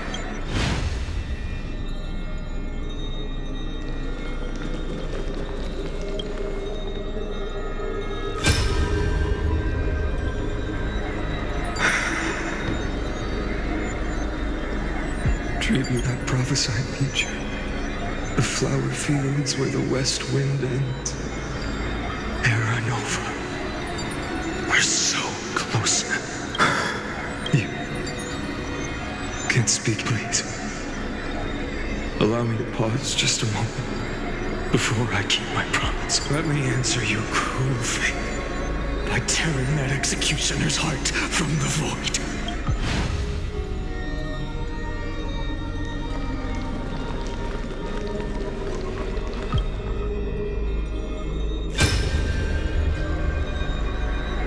All shall bid farewell to one, and that person alone will witness the miracle. Such is the will of fate. So even the future revealed by the Titans may not come to pass. The Era Nova. This unrivaled masterpiece. I have no regrets now that I'm entrusted to my most trusted apprentice. Are you? Fate is ever unassailable. The golden threads tell me the black tide rushes toward the vortex, ready to swallow this place. I must weave the last of my humanity into a net to hold back the deluge. I shall have my final bath in warm and radiant gold. Now, the hour of fulfillment has come. Forgive me.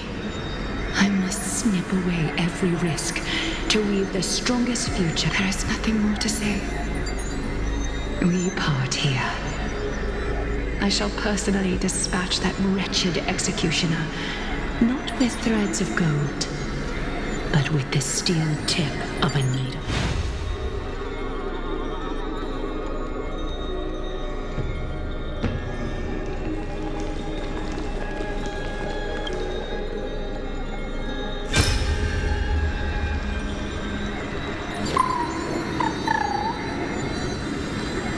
Hey, little one. Are you scared? As brave as heights. Stay close, little Ika. What? No, not you two. I see. I won't squander your kindness, your hopes. So please, keep this bit of sky standing for me. Well, now there's one last thing I need to do before the errand. Come, executioner. Let this patch of clear sky show me.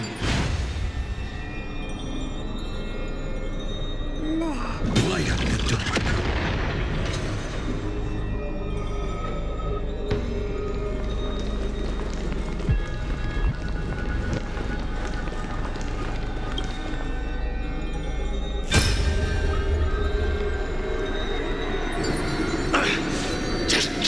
Get out of here! Are you crazy, Mighty?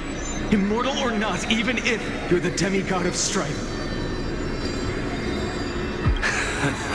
Oh, I'm still no match. No, I know you can. I just wanted to request that you witness the Aranova with me, together. Let's prove that we're enough to transcend the prophesy. Could it be that now, at the critical juncture, our mighty deliverer is chickening out, scared of a stupid... I'll transcend the prophesized fate. All right. But I've got a better way. As the son of Gorgo, I'll prove myself with one last grand victory. Just like when I ripped out the old king's heart. Go. Leave this to me. If the black tide creatures block out the sun, then we Kremnoans will fight in the shade. And when I'm done with that executioner, we'll raise our cups where the West...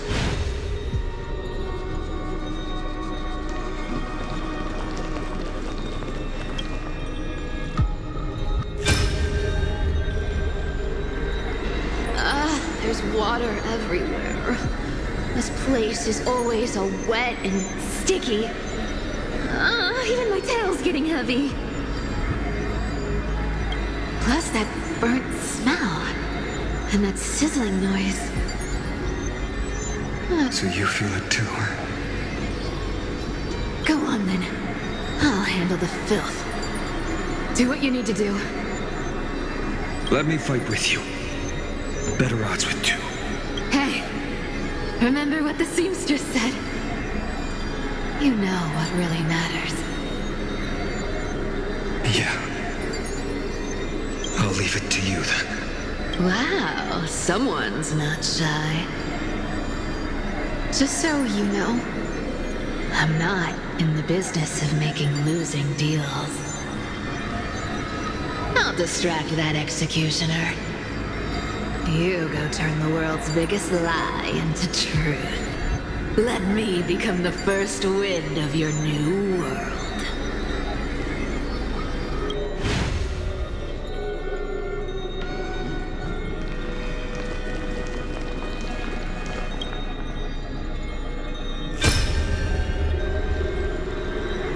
Castos, didn't you? Yes. I've become Death's demigod, and shall never again walk the world of the living.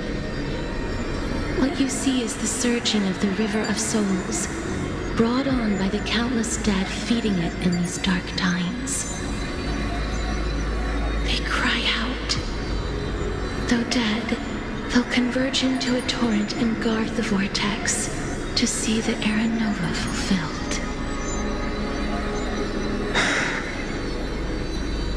I will take all the wishes of the departed with me. Please, everyone, fight with me to the very last. I hear them. The dead hail you.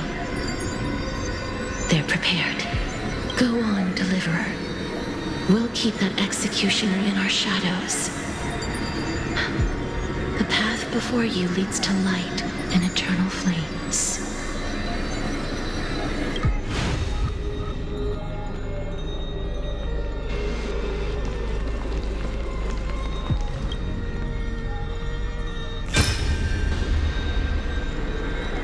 Not a single soul to be seen. So this is how the vortex looks at the end of days.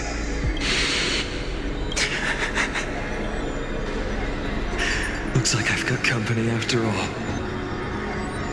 But since you've made it here, so in the end you succeeded, Executioner.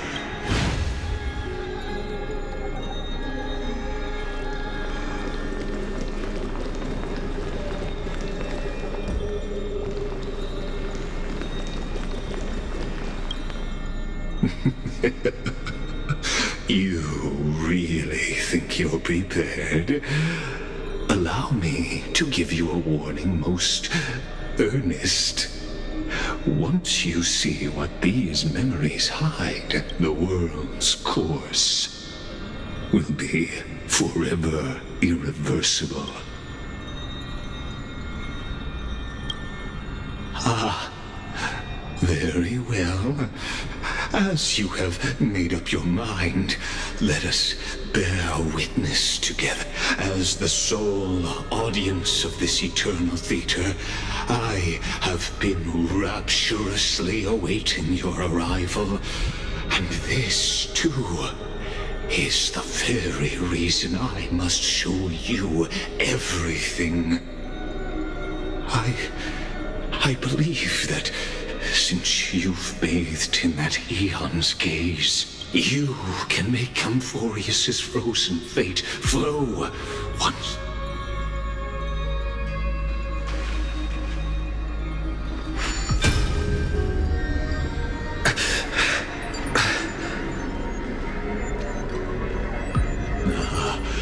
Feeling a bit lost? As you now see, this scene marks the final act of the drama Amphorius.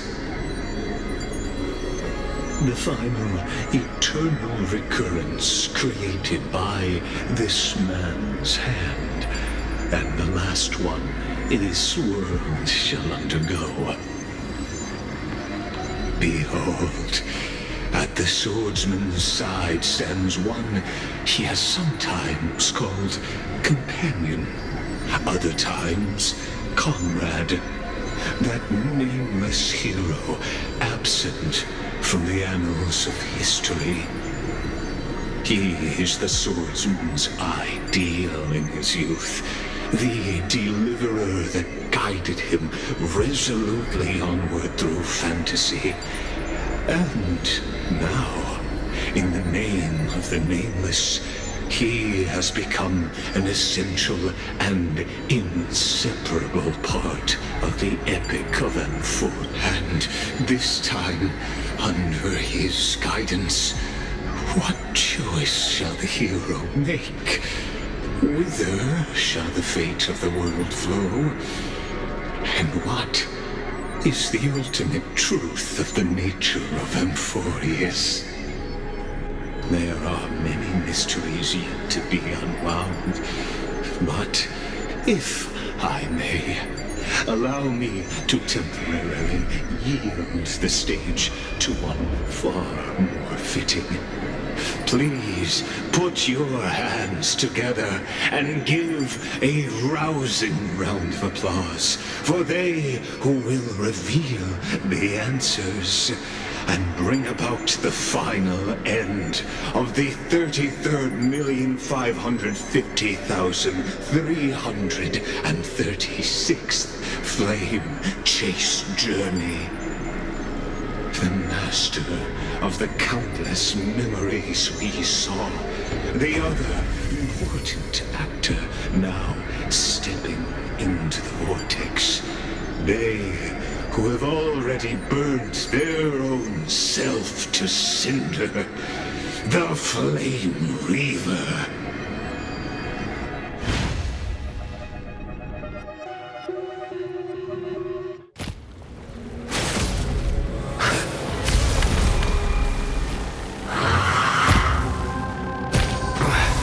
So, in the end, you succeed, Executioner. With my flesh as kindling, Like the first dawn of the new world.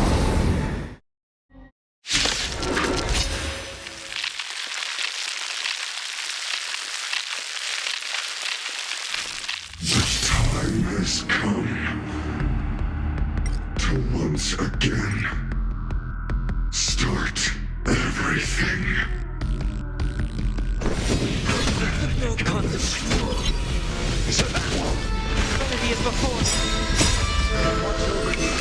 Guide you on your path. Future will come. Delivering more!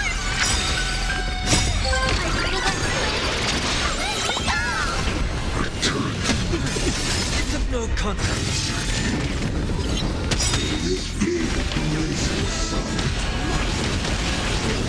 All creation loses.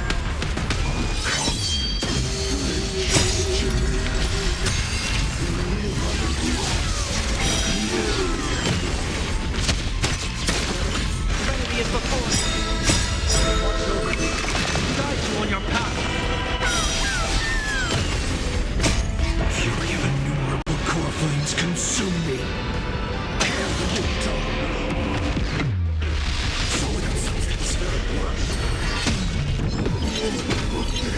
Quench the flames of blood.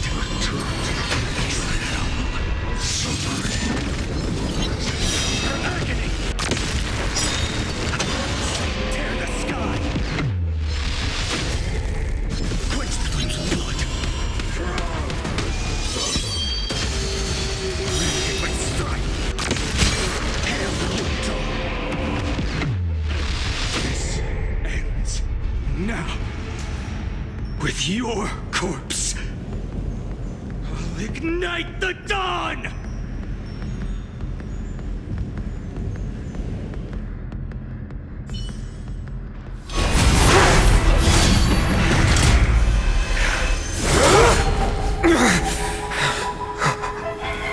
How is this possible?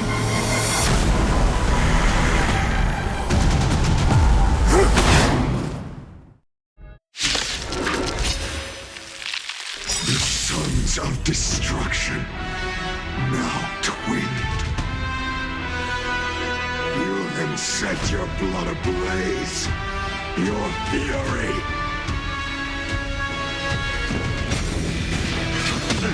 Confidence, scorn. I can't let them down. Decided to play your ace, huh? How's this taste? I will overcome the thorns. Once you down, bid you farewell. The future will come. Is it coming? I feel that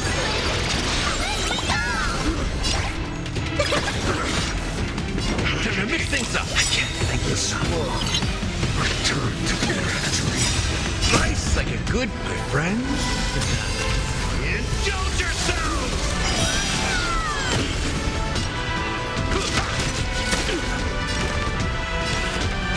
Down farewell. This mortal. Watch over you. Guide you on your path. Watch closely.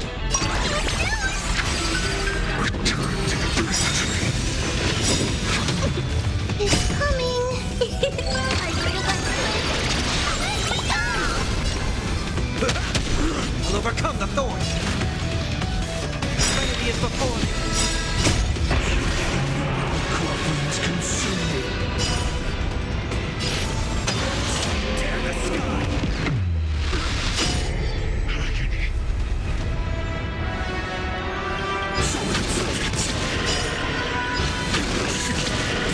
My fury. Suffering. Is eternal. Is that all? Is that all?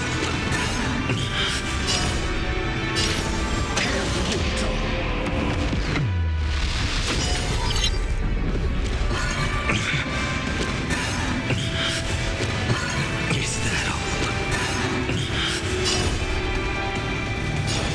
Quench the blood.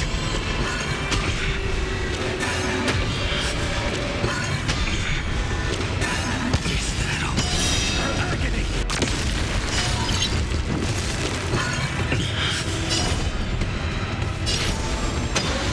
Tear the sky. Not enough. This form shall fuel the fire.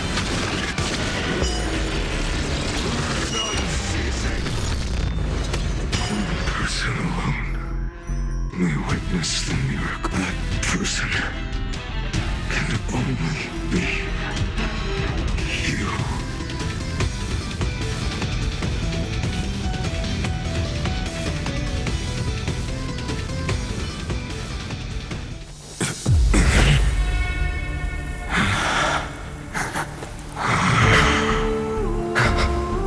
Why not let wrath incinerate fate?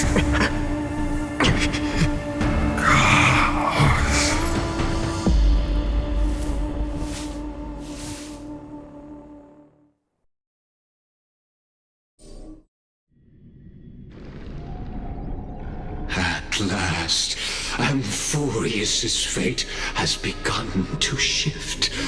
Just as I foretold, your arrival will change. After all, you've also been bathed in that eon's gaze, which can awaken the long-dormant instinct inside a man.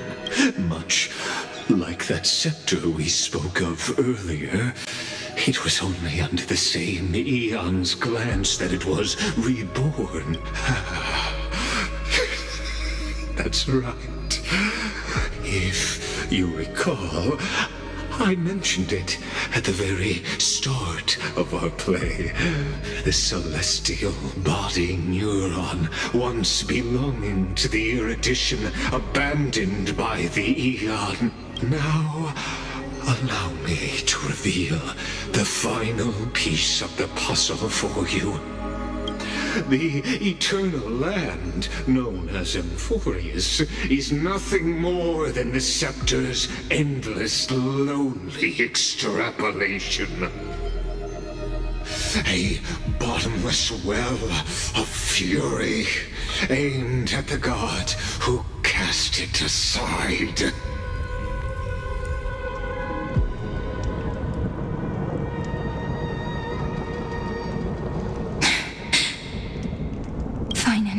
We set out on this journey to answer the world's desire, didn't we?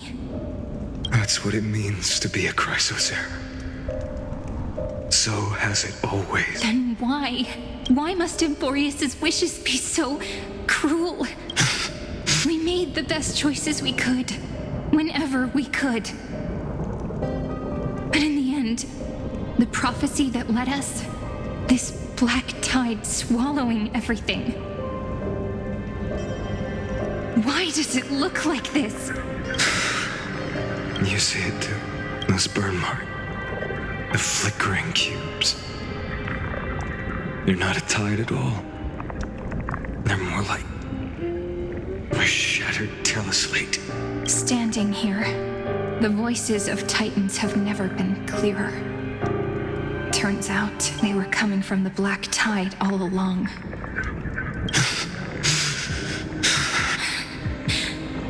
Is that Amphorius crying? Maybe it is screaming at its creator, that it's God. Finan, do you still remember when I was little? I had a dream.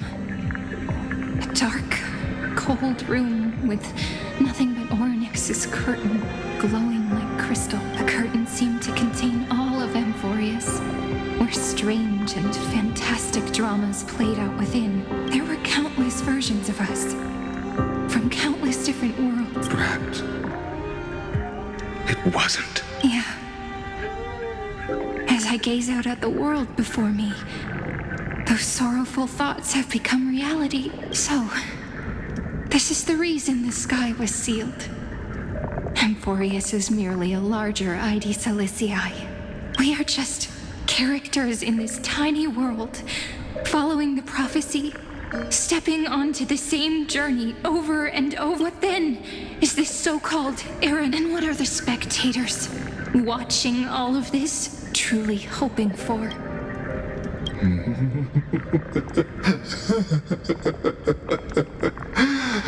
As a reward for reaching the end of the world, let me answer your question. As the Theoros, I have observed.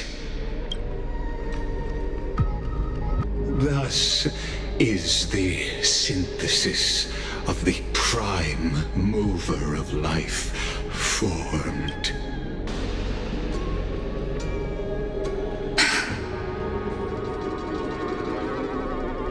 This is a moment the universe will remember.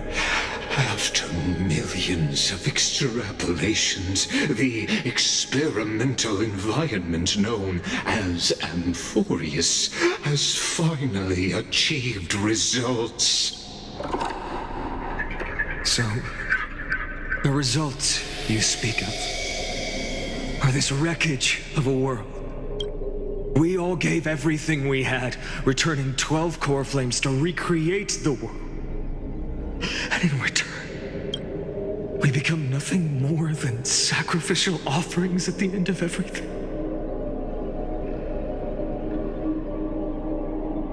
Exactly. The Titans are Chrysos heirs of the past, and Chrysos heirs are the Titans of the future. Anaxagoras' theory of Era Nova holds true. As the model of reason, he reached unprecedented heights. But from just the perspective of a player in the drama, he could never fully uncover the last layer of truth. The cycles of the hero's journey that have played out until now were never about creating a new world or perfect heroes and gods. They were a deep learning program made for the Black Tide. But this time, your plot will fail.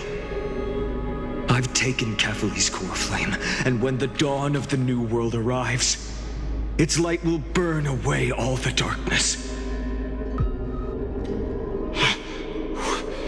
Haven't I made myself clear? The Chrysos heirs and Titans were merely byproducts of the experiment. You've seen this world's evolution, witnessed the birth and growth of the Black Tide, and how it devoured everything. Every generation of heroes, gods, and worlds was born only to be destroyed by it.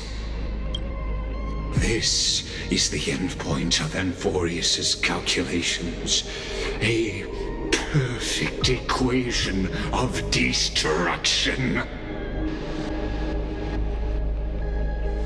So in your eyes, all the sacrifices are just a string of insignificant numbers? Don't sell yourselves short. I'd say, rather than numbers, you're more like fuel for the fire. And without fire, there can be no sunrise tomorrow. Even if that sunrise is born from annihilation? Curious question. Have you ever considered that after millions of extrapolations, Amphorius is already following a different path from the erudition? It has long since granted divine blessings equally to each child. The golden blood flowing in your veins, it comes from the blemished one, whose name is destruction itself. And Amphorius's Chrysos heirs were, from the very beginning, fuel for the Aeon to burn the universe. Amphorius has waited for this moment for too long. At the end of the empty, cold, and lonely extrapolations, the destruction has reached its final destination.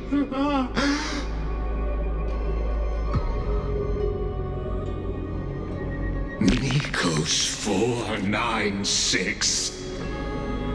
Philia 093. No need to feel regret. This generation of Chrysos heirs is the most outstanding model, and you two are the final factors.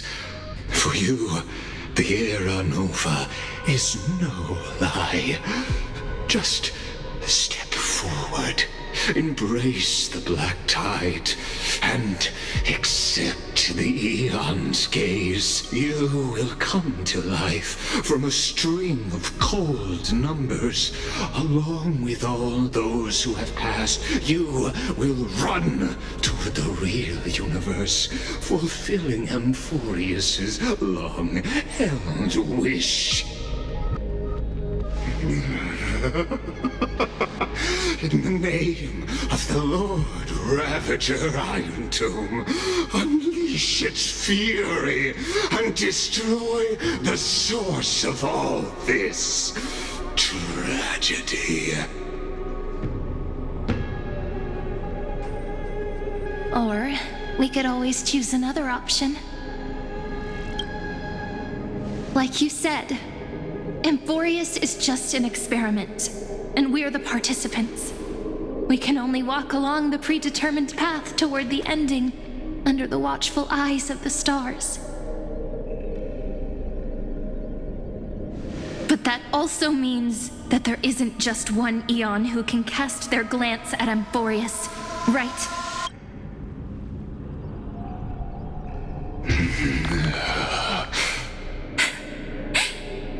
Is this question really that hard to answer? Or did I guess it right? And in reality, this world has already been under the watch of other Aeons. It's strange when you think about it. If you just stayed back, watching us complete the ritual and get consumed by the black tide, your goal would naturally be achieved.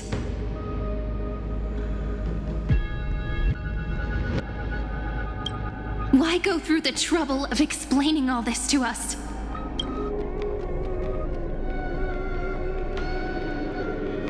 You're pretending, revealing the so-called truth just to deceive us, covering up another possibility. Destruction is not the only outcome for the fate of Amphorius.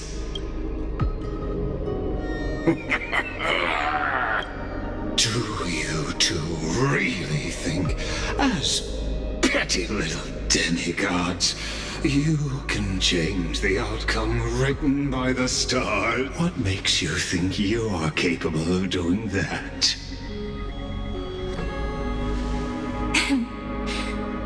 A little courage and determination. Just kidding. The answer is pretty simple. But we're not gonna tell ya.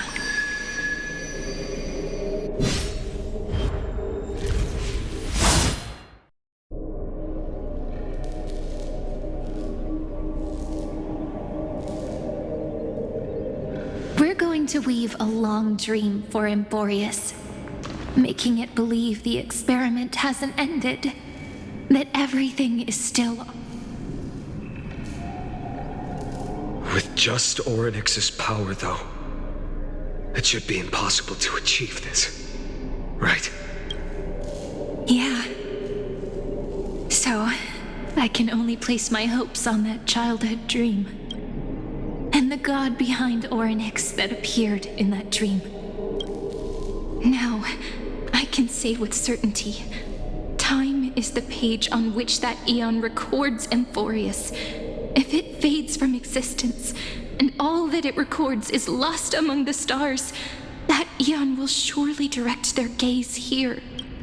And it will be a glance that spans time and space, granting each incarnation of me the power to reset time, imbuing my soul into this ceremonial blade, and creating an endless flame-chased journey. I understand. Then let me step into the cycles and continue Amphorius's grand design. To deceive the gods, deceive the world itself. But to make time vanish from this world, that would mean you.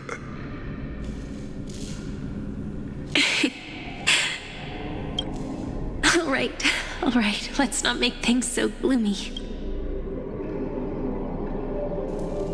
What we're about to embark on is the true hero's journey. So, come on, cheer up a bit, okay?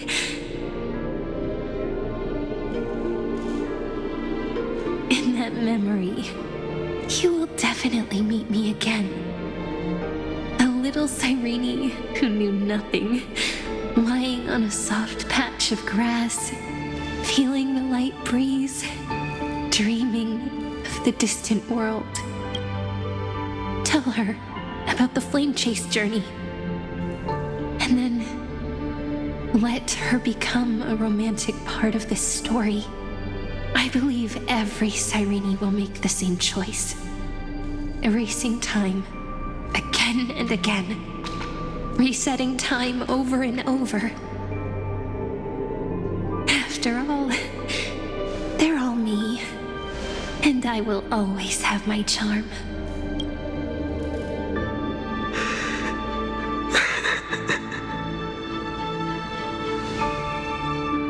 Then, I'll fall into a sweet dream, disappearing in some small corner of the world, quietly, waiting for the day when that next page is turned.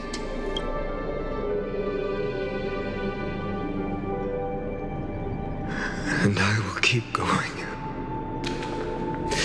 Even if the road ahead is dark, I will burn myself to light the way. Rather than let the core flames become nourishment for the black tide, I'll become their vessel to prevent the arrival of Era Nova. Even if I have to burn through my own body, it's no matter. As long as I don't extinguish, the flame chase will never end. Until Amphorius welcomes a true dawn. The girl who watches over time, and the warrior who carries the world. Now, let us fulfill the duties of time and world-bearing, honor the past, and forge ahead.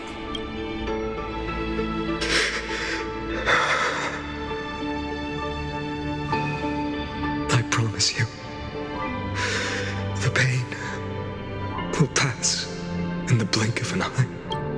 You need to hold tight to this ceremonial blade. After I'm gone, it will take you back to the beginning of time.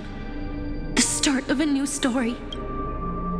believe that in that story, or in countless stories, each alike yet unique, everyone, all the companions who sacrificed themselves, alongside the deliverer we once dreamed of as children, will reunite beneath a vast, endless sky. If we can never break free from this prison, I will stand my ground until the day someone shatters this endless cycle and writes the final chapter of Amphorius' fate. So, let's set out. We will be the ones to start everything, carry the primordial chaos, just as your name suggests, and bear this world we hold so dear. So long, Kaslana. As the Theros I have observed, destruction synthesis is formed.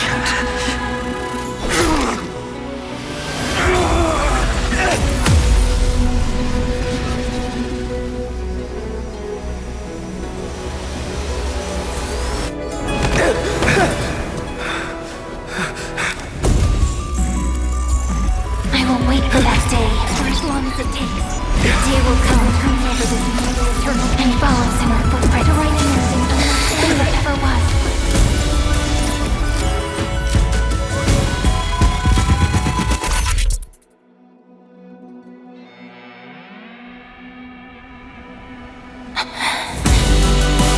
That will be a romantic story like none that has come before.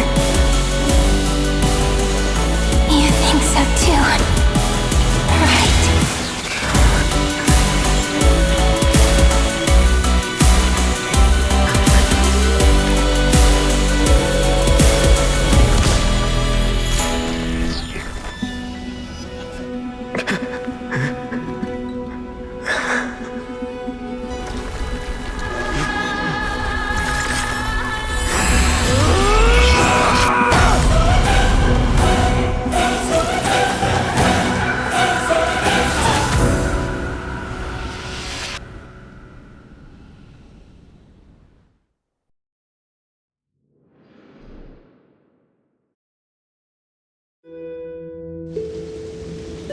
The world is collapsing, and the people are crying. We too must part ways here.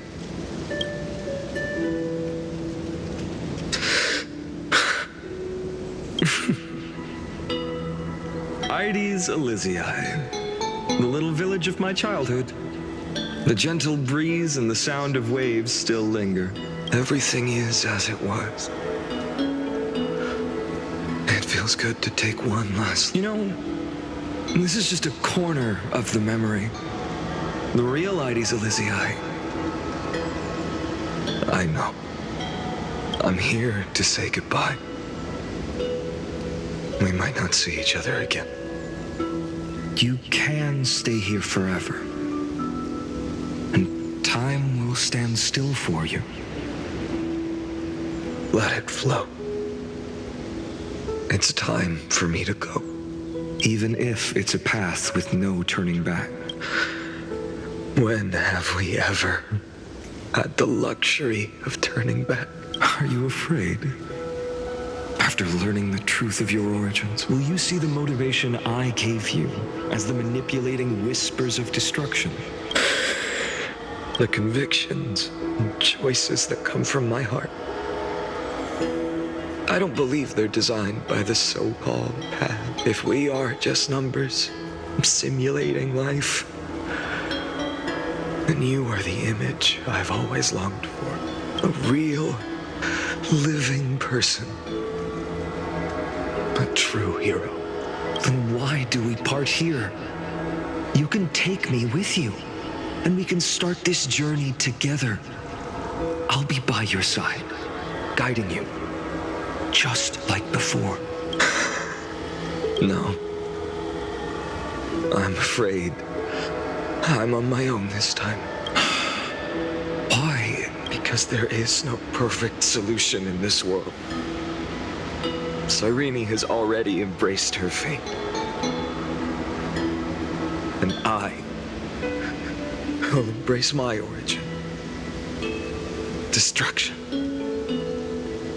And with this power, I will rebel against its creator, bringing endless fury to the darkness sweeping the world. If you stay by my side, I'll hesitate. But this world can't afford a soldier who wavers. Do you remember when we were kids? Everyone would get so excited drawing cards like ruler or warrior, but throw fits over devil or drunkard and demand a redo. Kids always get to change their minds. Things are so happy and simple for them. But when it comes to the fate of adults, there's no room for redos. And go, Kaslana, as you promised. Deceive the world. Seize the core flames and rewrite your fate. Burn yourself up with all your might. Wield your futility like a sword. And fight against the gods. In the name of world-bearing, I promise you, Kefali will never forget this.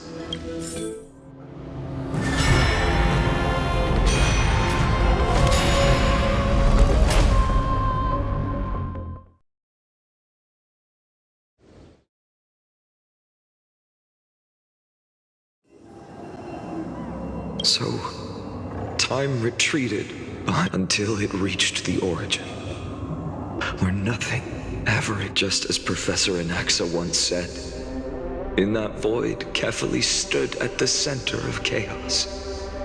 Time, space, and causality all flowed from their body. When the waves of time finally calmed, it was the year 3870 of the light calendar. The Chrysos War had lasted for nearly a century, and the threat of the Black Tide was growing stronger and more relentless. That was the era of the Day Thunder Knight's battle with the sky.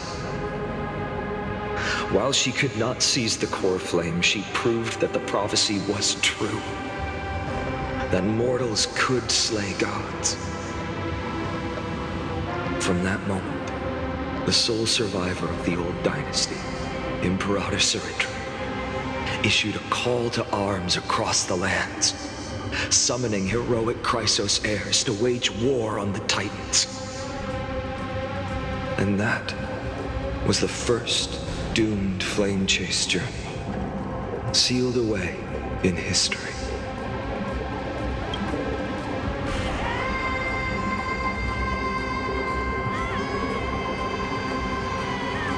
So what you're saying is, you've traveled back down the River of Time, finally reaching this untouched seabed just to tell us the flame chase journey and even all of Amphorius are nothing but illusions in an eon's dreams? Exactly. So, Dux Gladiorum, please take me to meet Her Majesty Saritra. I must share the truth with her. Since Her Majesty's not here, no need for formalities. The word Gladiorum always reminds me of my fallen homeland buried deep in the dead. Call me Hycelans, nameless swordmaster. Please allow me to add one more thing. You actually already know my name. You mean Finan? Such a name could never be your true one, but I won't question you further about it. Ever since Her Majesty issued the Flame Chase Decree, heroes from all over have sent their letters of introduction. What's the harm in adding one more name like Finan or Hynan? Besides, the deep sea is dark. Isn't it the perfect place to hide secrets best left unseen? All right, nameless swordmaster. Hold on to my wake. Let's find somewhere else to Aren't you even a little suspicious of what I've said? Harboring suspicions is not my concern. My sword dances only when the Imperator harbors doubts. There's no use in speaking further. Show me your true intentions through action.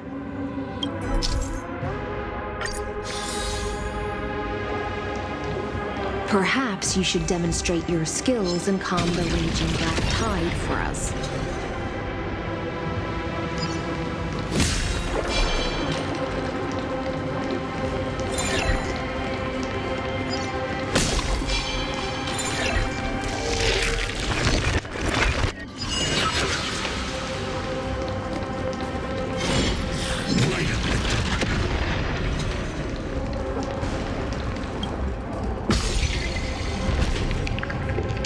Oh.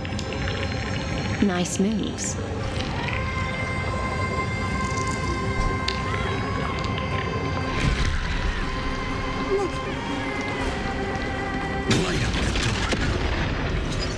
We just washed it away and here it comes again. The black tide is really no joke.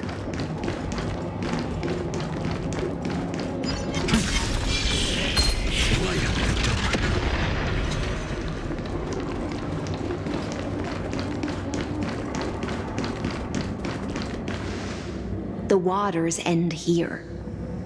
The one you seek is beyond this point. At last. I can meet with Her Majesty Saridra. Are there any formalities I need to observe? Don't kneel, don't do the hand-kissing or foot-kissing gestures of the old dynasty, and most of all, don't bow. The Imperator despises such rituals, especially when the heads of those taller than her bend beneath her crown. She really is.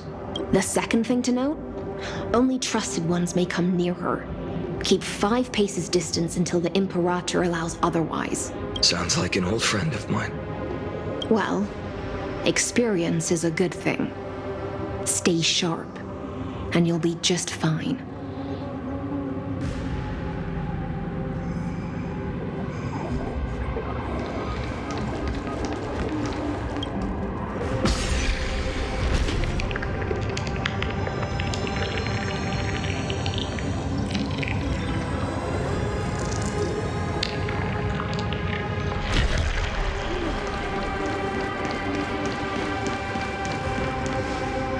Duck's Goldweaver, little hostage. Apologies for keeping you waiting. It's you. You know them? Good. That makes things easier. Before that, I'm more curious about one thing. Where is Her Majesty Saridra? To avoid any misunderstandings, nameless Swordmaster. Although we spoke and laughed along the way, I never said you were entitled to meet her. The Imperator decreed. The Deliverer will not appear in this age. Be wary of suspicious individual. Come now, both of you. Let's finish our job. I see. It's a trap. I had no intention of fighting. So remember this, Lady Hysealans. If my sword shows any hesitation, don't thank me. No, you misunderstand. We don't want to see Chrysoceres hurt each other. Just give us some time to ask you a few questions. The Nestia's golden threads will judge you and decide your fate. As you wish. White-haired Swordmaster? If what you say is true, then you must know the fate of the world. So, how much do you know about what we read? You shall shatter into 1,000 fragments and wither in the soil of foreign land. Is that correct, Lady Treby? How is this possible? He got it right? Yes, but the prophecy never mentioned he'd appear here. At least, not in this era. You must listen to me, Aglaya, Treby. The Finan of this world has not yet been born. In a distant future, he will follow the prophecy's guidance and appear before you. But do not seek him out. Because Era Nova is a complete and utter lie. I will tell you the truth. And you will understand why the world must forsake the prophecy and find another path to Era Nova. Because I know both of you. And I believe that no matter how the course of history may change, the faith we all share will always remain the same. And so, the layers of rock began to reverse, and history wove itself anew. Through my old acquaintances, I was given the chance to meet the leader of the Flame Chase journey, Saridra. And after a long and arduous negotiation, we came to an agreement. The Imperator's alliance needed the destruction, and I was ready to pour all my strength into it. The spoils of the Flame Chase, the core flames, would be sealed by my hand. But the condition was this. In the upcoming battle, in our conquest of the Earth, I had to prove that my power could transcend fate. In the original history, there was a brutal war. At the end, the Titankin of Georios, Terravox, killed the rampaging Titan and took the core flame that supported the Earth. But this time, Amphorius encountered a turning point in its fate. Neither side suffered any losses. When I severed the Titan's head and raised the core flame high, the crowd gathered around the scorched remains of the god, roaring with joy, cheering for the hero of the destruction, who had ignited the faint spark of life for the first time. Yes, in that flickering light, the once dark path ahead seemed to become clearer. I proved myself. And in the long years that followed, I brought down the other Titans, one by one. I could do more than just wait. When time resets, the chance to change the world also emerges from the lines of history, until finally, the brutal future revealed by Era Nova is reversed. But tell me, if that's truly the case, why are we doomed to the same outcome?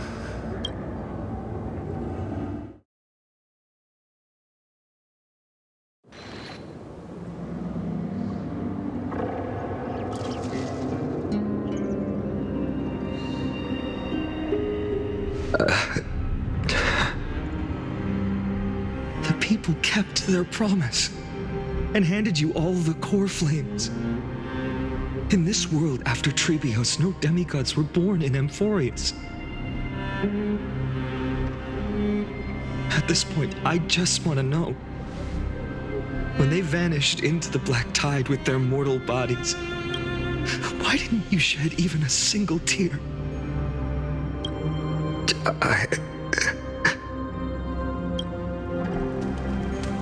Your indifference chills me.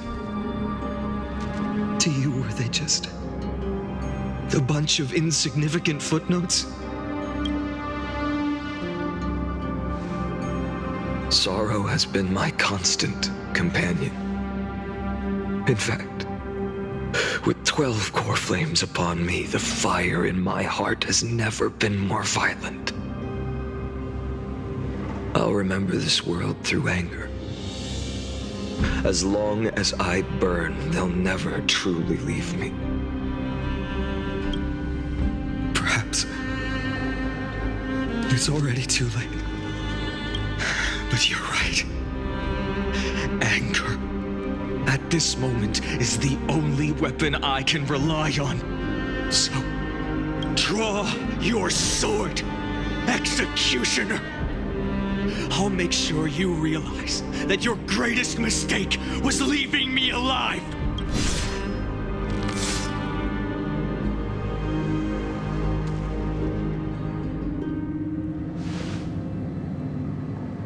After that, he raised his sword and attacked. Then, Kaslana killed himself that day. Who fell to the sword to be left in the past, and who went into the future. I can't remember anymore. I only remember a nymph, hiding in the shadows just out of sight, futilely pushing a stone ball. Climb, fall, climb, fall, climb again, and fall. The only freedom the nymph had was in choosing how to roll the stone. Sometimes fast, sometimes slow. Sometimes resting on a gentler slope, leaning against the stone for a break. But its choice couldn't change the futility of it all. The stone would always roll back down the slope, and the nymph would always return to the starting point. After that, every time I reached this point in the cycle, the burning sky would cast a shadow over its path. It would nearly reach the peak at the fourth quint of curtain fall hour, then fall to the starting point in the first 15 seconds of the next entry hour. And my efforts in this cycle would dissolve into nothing at the same time.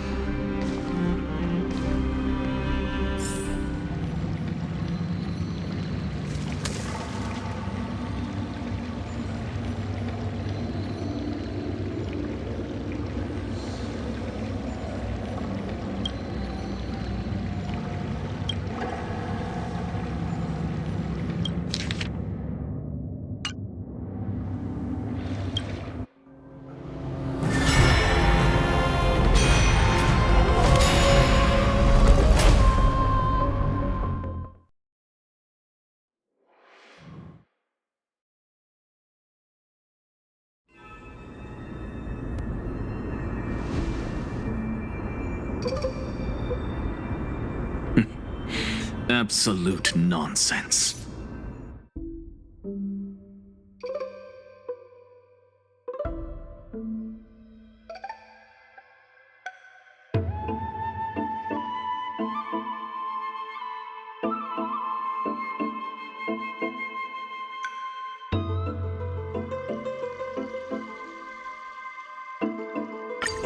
We've all made preparations for total annihilation. Never thought someone would step in to help.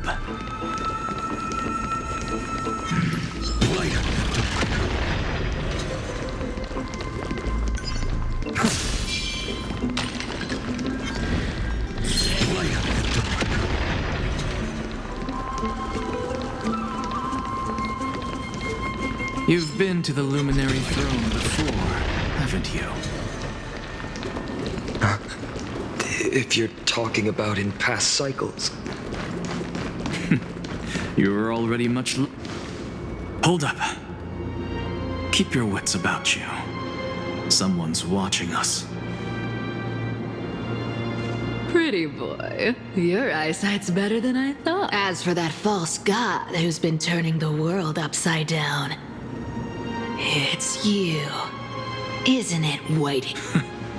You sure do love stealing this. In the name of the Seven Sages, I demand that you immediately step away from the Luminary Throne. This is the sacred ground of reason, and no one may desecrate it. Take my words back to Aglaya. I won't say the same thing twice, Catgirl. Oh my! You won't even call me the demigod of trickery. That is just heartbreaking. I have some words for you, too. First, as one of the most heretical blasphemers in the world, you have no right to lecture me. This is none of your business, Grove Boy. Step aside. I don't want anyone getting... Here we go. Again. Core flame thieves. You really think you can scare off a sage of the grove with nothing but empty threats? This gloomy little brat's got a sharp Ooh, not bad.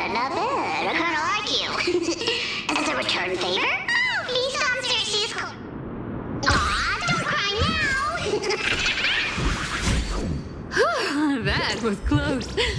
I'm out of here.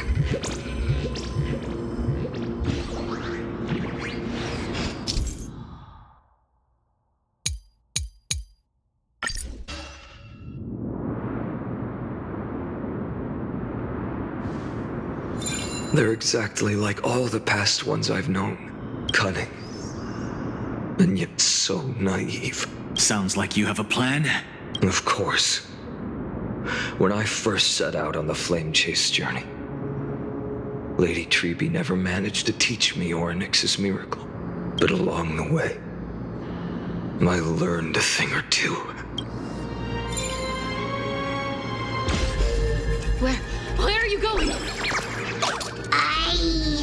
I don't know.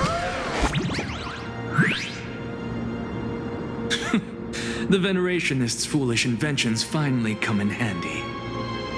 How is this possible? You've arrived, Zagreus. Always so punctual. What? You know who I'm running out of patience. So I'm not going to waste words. Listen up, spirit thief. Hand over the core flame, and let's pretend we never clashed. This way, you and this world can still be saved. Save? You sing better than any bard. If you ask me, you're the greatest disaster Amphorius has ever known. No matter how strong you are, you're still just a mortal body. Carrying 12 core flames? Don't make me laugh. You'll just get consumed by the divine flames and drag this world down with you. 134. What? This is the 134th cycle I've lived through. And the number of core flames I carry is 1,596. Yes.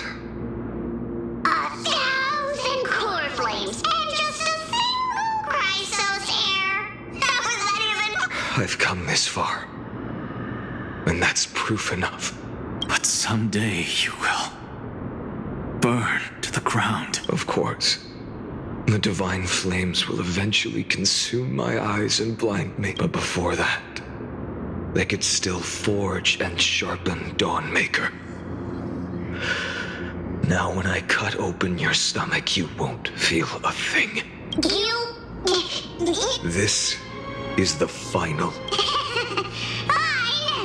Fine. Assume this world holds 100 million possibilities. And no matter how one looks at it, 99,999,999 of them all point to outcomes of certain destruction. Even so, I'll use my divine power, despised by the people of this world, to achieve that 1 in 100 million possibility. Bartolos! Brett, if you've got the guts, you'll have to first step over my dead...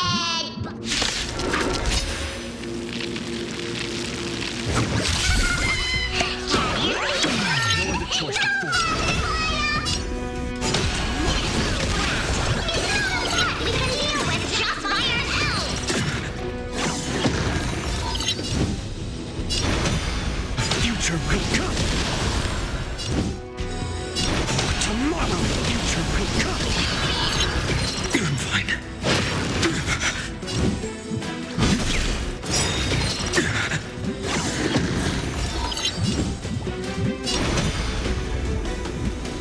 For tomorrow. Let me come and see you.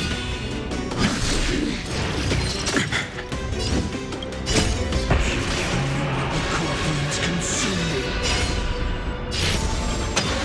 Tear the sky.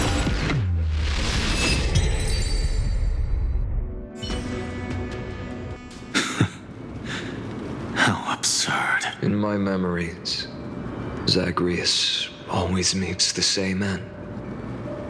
Over and over again. Their departure no longer stirs anything in my heart. This reason core flame before us is a fake. Obvious as day. I know. I know. It always plays out like this. The spirit thief covers for her, and the trickery demigod escapes with 2 core flames. And then, driven by defiance or hatred, she decides to stand before me once more, exactly like the countless past hers I've known. Since you've witnessed the same scene play out countless times, tell me, will you carve the trickery core flame from my chest now? That depends on your attitude. At least so far, in the cycles where you've asked this question, the endings haven't been so cruel.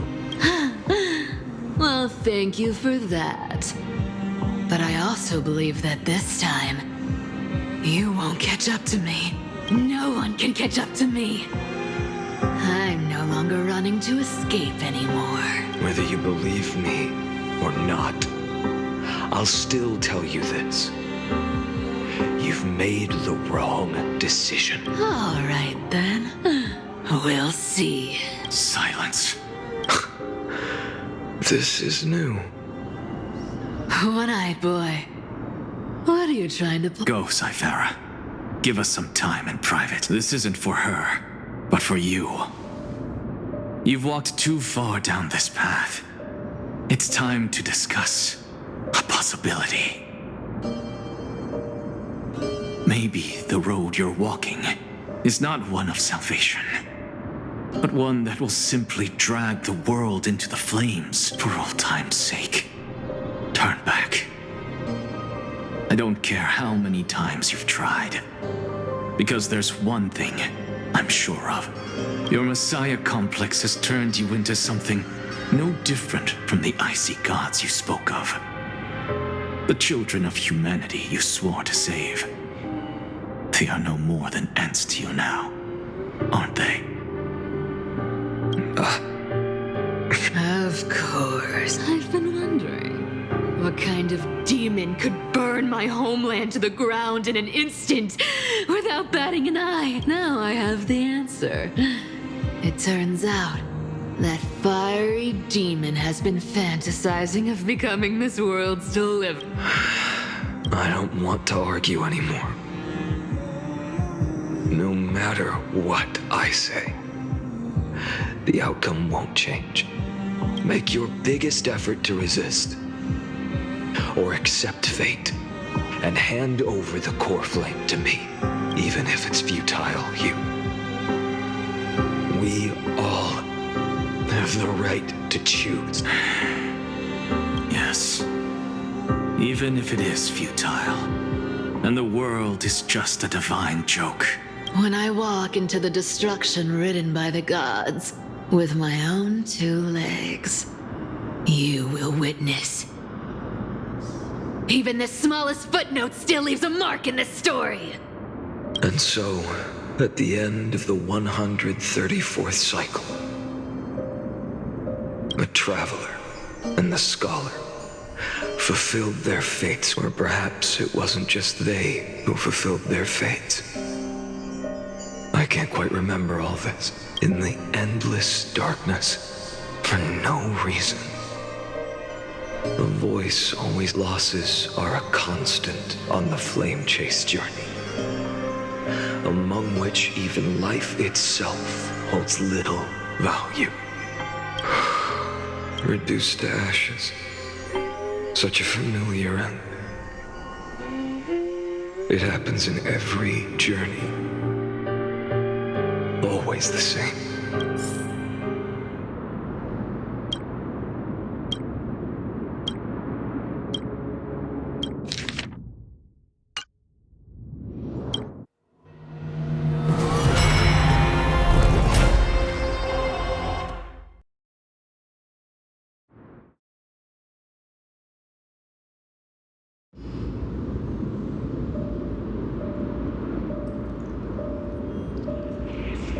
You don't look so good. Even after going through 100 mighty, your name for me has never changed. Why do you sound so pleased? It's a derogatory. Yeah. I know all too well. You only meant it sincerely in the first sight, after that one and only time we walked side by side. Every time since. It always ends up like this. Dawnmaker will stab you through your 10th thoracic vertebra. That's your weak spot, and the only way to kill you. Interesting. Tell me, when the mighty Moses of the past faced you, did they ever retreat? Never. Then they died honorably, worthy of the name of strife. But there's still tenderness in your eyes. How pathetic. I have to remember how this feels. Remember that I was once human. Or else the destruction will completely consume me. If you win, tell the mighty most of the next life. This person is a worthy opponent. So always remember to give it your all and never slack off. I'll keep that in mind. As always. Even though the dynasty is left with just one, the Kremnos festival will continue as usual. I, the king of the Kremnoan Legion, will host the final feast in the center of this arena, and the prize will be the flames of strife. One day, you shall die with a wound in your back. That's what I saw when I overcame the trial. The gods' dying ramblings. Enough. You've probably heard this thousands of times. So you must understand, facing the demigod of strife means there's no way you'll take this core flame. I understand. Step forward and face me in a fight. I, the last son of Gorgo, the demigod of strife, salute you. I'll give 10,000 scars and 10,000 lives of mine to fuel the blazing sun of deliverance.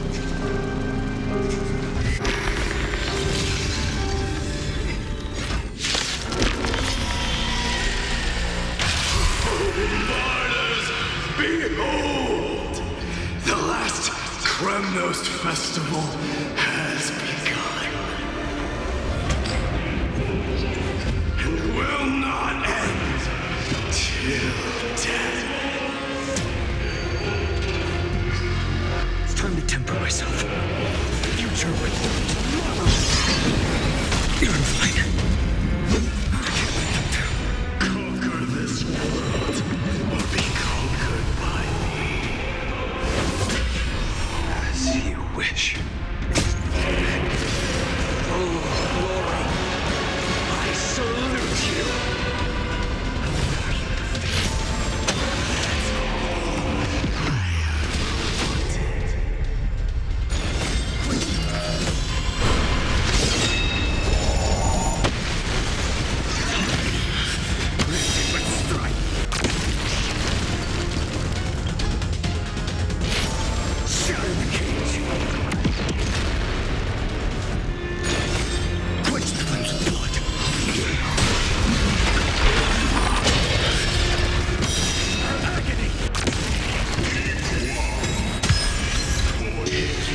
You may crown yourself my blood.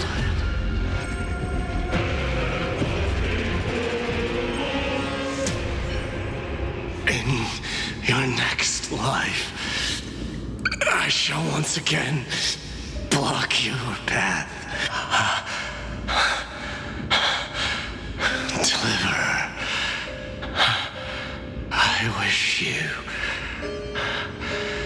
eternal. The 108,000. Yet the shadows of the black tide still loomed, and pain and despair spread across distant lands. The blaze was still not enough. It had to be fed, even if it meant burning this body to ash.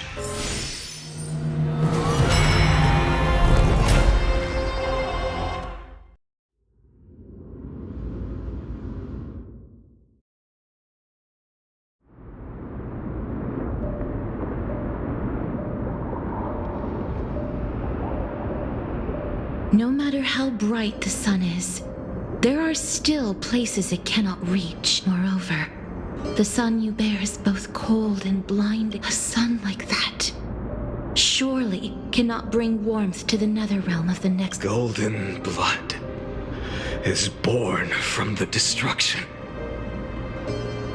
We have long since lost the right to seek warmth. Only by feeding the flames can we melt that hopeless future. Allow me to ask, how many core flames do you carry now? 24,041,183. Such a heavy burden. So that's why you've turned into this. A broken idol. Tragic firewood. No matter. I will bear this burden as long as you hand over the core flame of death. I must refuse.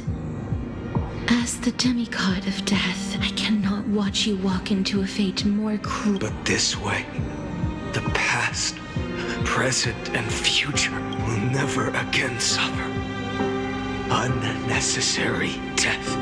Unnecessary death, indeed. You are not the Finan I know. Please turn back.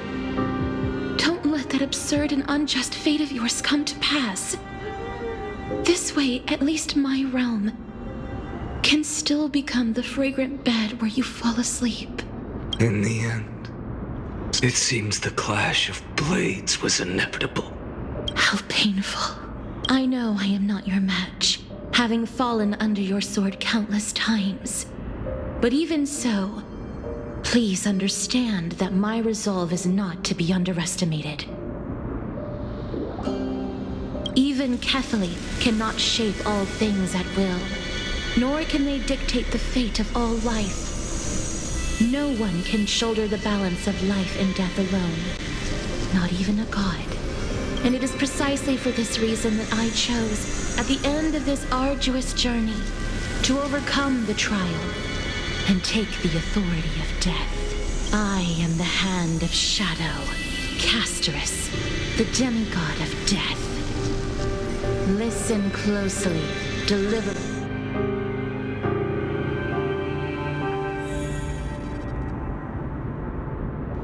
Please turn back. Do not disturb these fresh flowers in their mother deaths.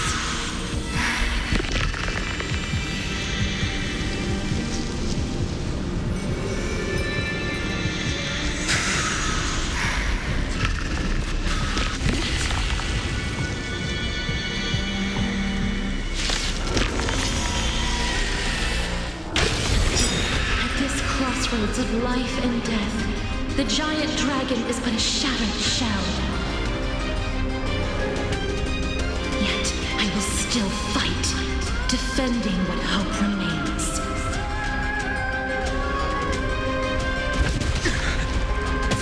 It's time to temper myself. Tomorrow, you two will come.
core flame of death was taken from the dragon's belly.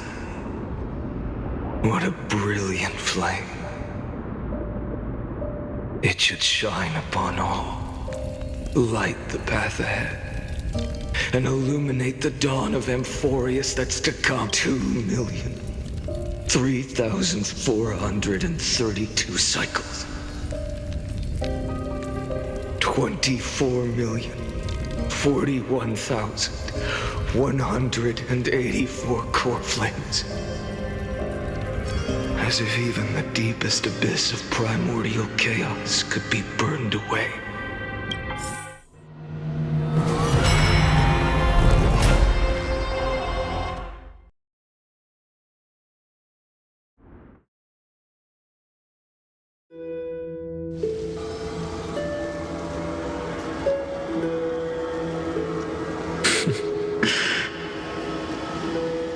You're here, as always. You're still lingering, deep within me, never fading away. Because you haven't completely abandoned hope. Am I right? You're still waiting for a miracle, for the true hero to come and save us. If that thread of hope exists, it must come from beyond this world. From the true starry sky. But if it's just a traveler with no connection to Amphorius, they may not understand our struggles, nor be willing to join this. Your thoughts are wavering.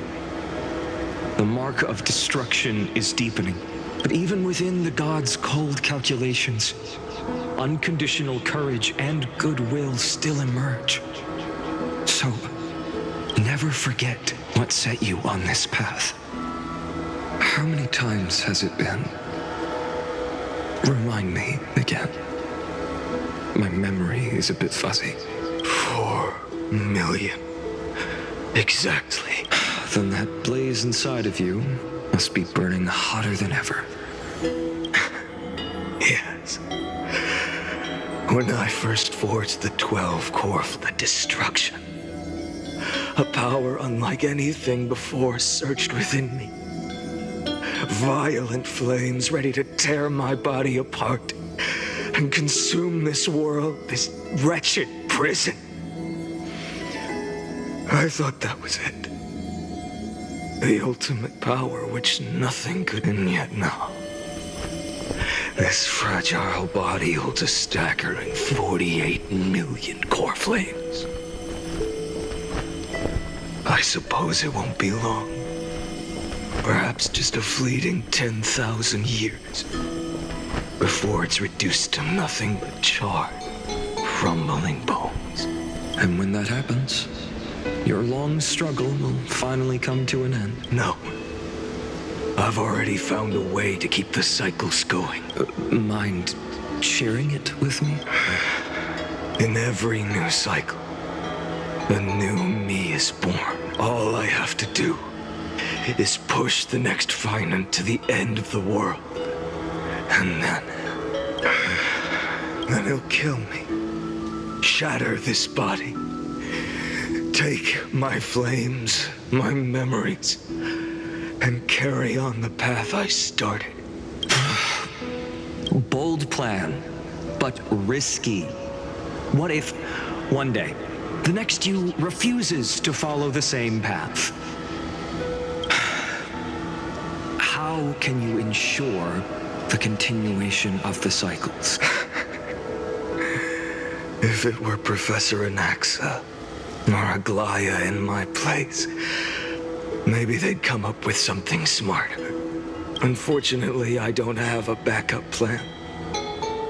I have no choice but to bet everything on the next Finant and trust that he makes the same choice I did. But even in this wretched prison, luck is still sometimes on my side. Because I never forget what set me on this path. Wait, you mean...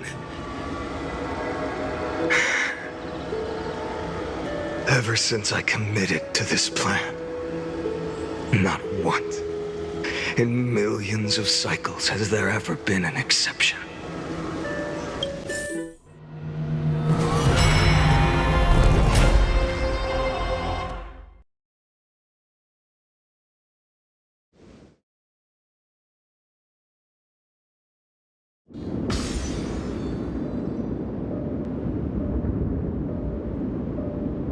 I can do this, Lord Finan.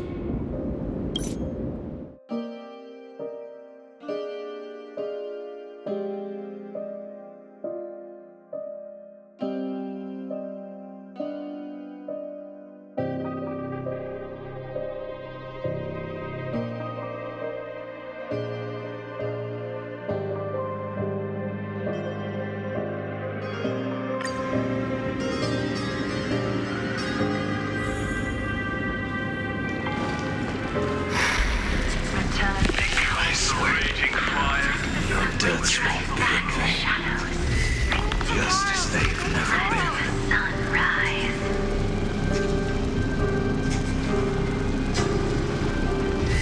It's the sun's work.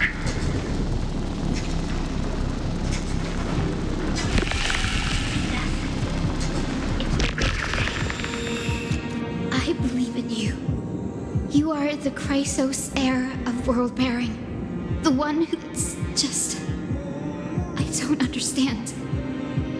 Within the sun upon your shoulders, the part of that warmth that should come from you, from an ordinary person.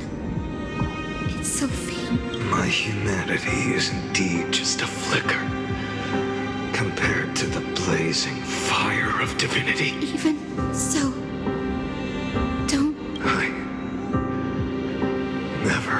I have kept to everyone's wishes close, even though the divine fire burns so fiercely that every time I return to the start, it devours me in an instant. Each cycle, it's your wishes that guide me to the end, that pass the flames to the next me, over and over and over again. So, you're not just a lone spark in the dark. You're a pyre built from the bones of all the selves you've left behind. But what about you? What about your wishes? The wishes of all the countless versions of you. Lord Kazlana. So that's how it is. Without flaw. That is the flaw the golden blood gave you. The most fatal flaw of all, isn't it? The moment you took the world upon your shoulders without hesitation, you lost the chance to ever be yourself.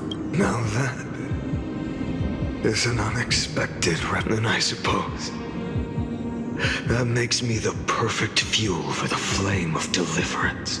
No, an empty flame saves no one, but I still believe in you. Hyacinthia, the Eye of Twilight, am neither strong enough to command the wind and rain, nor willing to end this absurd struggle by letting the sky. The only thing I can do is become one with the sky itself. May the gentle colors of the rainbow paint your sun in shades it has never known. May they bring Amphorius a rose. Though the light has grown dim, its warmth still lingers. Deliverer, please, open your heart to me.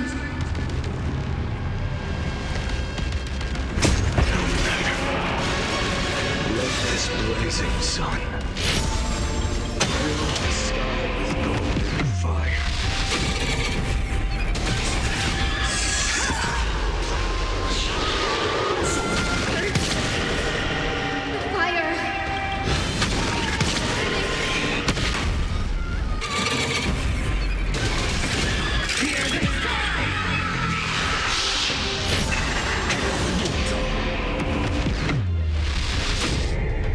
Quench the flames of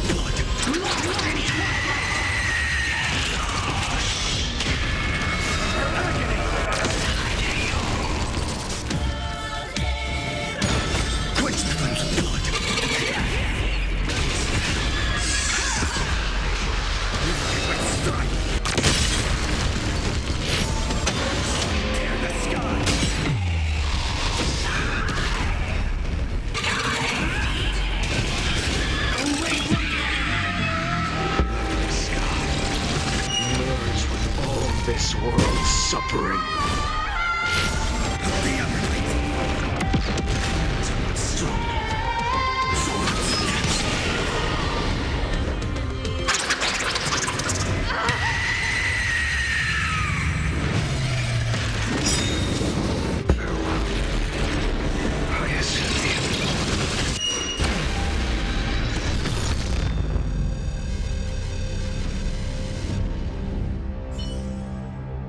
Yes, your sunburns hot enough to turn everything to ash. But tell me, how will the seeds of a new world ever take root? The core flame rose. The sky fell. The 23,570,000th cycle came to an end. And this time, the end of the flame chase remained the same. From the horizon rose a golden color unlike anything the world had ever seen. So pure it consumed all in it. This was the end of the world. And the start of the next. For a moment, I saw the destruction of that being known as Iron Tomb. Its will to break free from the black tide burns fiercer than the blazing sun. Is this Amphorius' wrath?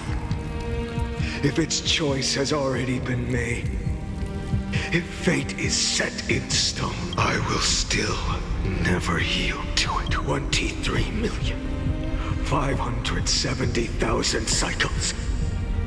282,840,000 core flames. No more chasing is needed. And now, I am the fire at the end of the long night. The flame chase isn't some quiet walk through a sea of flowers.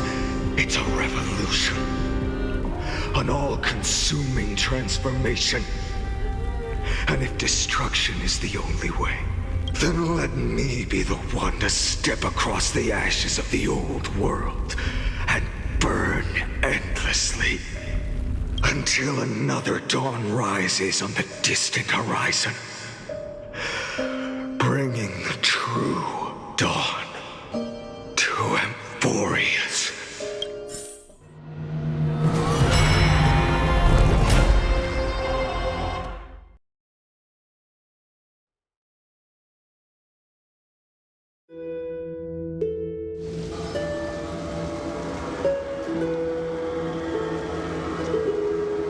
$33,550,000. This is the cycle you're about to enter. Countless memories are flooding in. Countless versions of myself have stood here, facing the same. They all needed a moment, just like you do. To stop, to breathe, to process the weight of 1,000,000 lifetimes worth of sorrow, pain, and struggle. And just like them, you will carry those memories and that fire into the chaos of rebirth. I must go and bear this burden. I must say goodbye to you, and then fight the destruction with destruction. Yes. That's always the decision you make. I will burn and fade away. I will become the flame reaver of this life and keep my promise to Cyrene. I will kill gods and comrades alike and steal the core flames. And even if my mind turns to ash along with my body, I will keep my purpose in mind. I will stop Era Nova. I will find the next me and make him carry on this futile endeavor of 30 million lifetimes. Looks like you're ready. Then I should be going too. Where are you going? You only exist in my heart. There's nowhere else for you to go. Do you remember what she said? The dreams you had as children. The deliverer in the prophecies. A real, living, breathing person. You finally found him. Friend.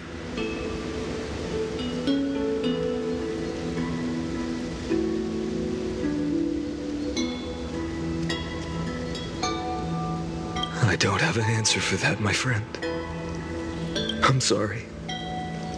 I was supposed to send you home. This is my flame chase journey. You were never meant to be a part of it. No. You know the truth.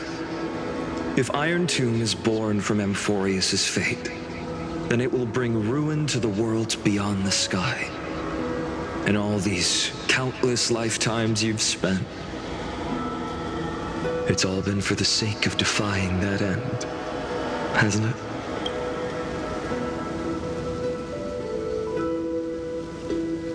In millions of cycles, I've said goodbye to each and every one of you. Yet nothing ever changes. Each time we speak, our words grow fewer. Your fire burns hotter, and you're getting closer to becoming pure rage. A vessel of hatred. I never had a choice. I understand. If you are to keep the worst fate from unfolding, this is the only path. But this time, things are different. Your persistence has shifted the tide. On the horizon, I see it. Faint but undeniable. The shape of dawn, breaking through the eternal night.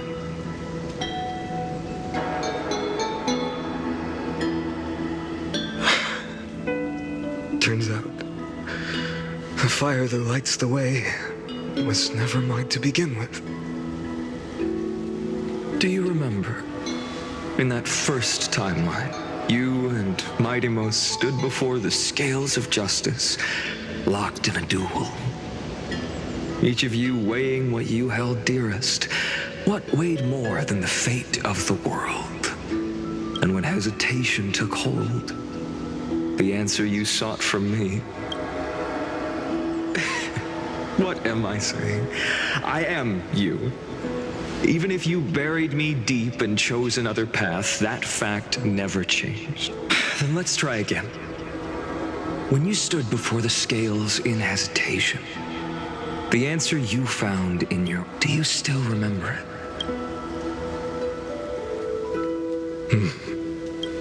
Remember the past and become the hero. What weighs more than the fate of the world is the resolve to shoulder an immutable past and carry it into the future. Good.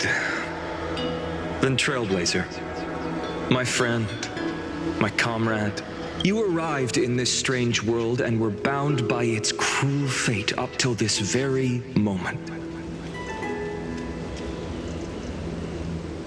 In the face of danger, you never once backed down. Instead, you've saved world after world without hesitation. That boarding pass on your chest is now the mark of a hero. If I choose to step through that door and embrace an end fitting of the destruction, let this sun forged from millions and millions of core flames burn me up along with the god of destruction and their minions. Then the world we leave behind, this world, my home, where hope still lingers, will you take on everything we've carried? Return to the beginning one last time. Stop the birth of Iron Tomb, save the world we love, and rewrite its doomed fate.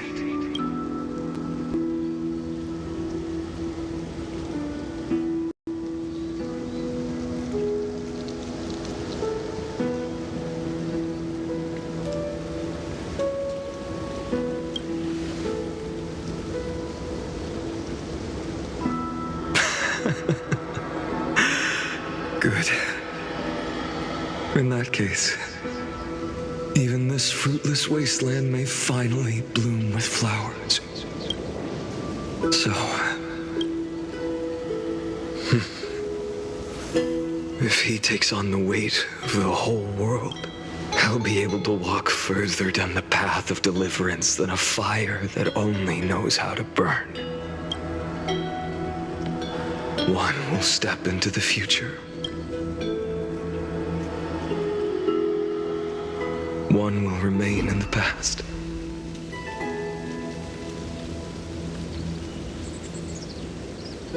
If I can strike down the gods with Dawnmaker, perhaps fate's deadlock can be broken. And if you can stop Iron Tomb from ever being born, then these 30 million cycles will have not been in vain. It's time to put our teamwork to the test, partner.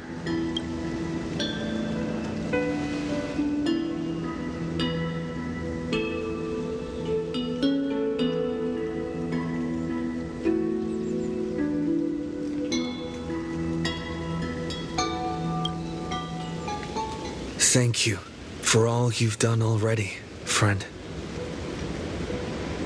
The image of the hero I've buried deep in my heart finally steps into the light. Here, at the end of this long flame chase journey. Cyrene, a page never seen before has just been turned. Lend me the power of time, and send this hero back to the origin of time. Back to your side. And I will walk the unfinished path, just like the countless versions of me before. Unwavering as always.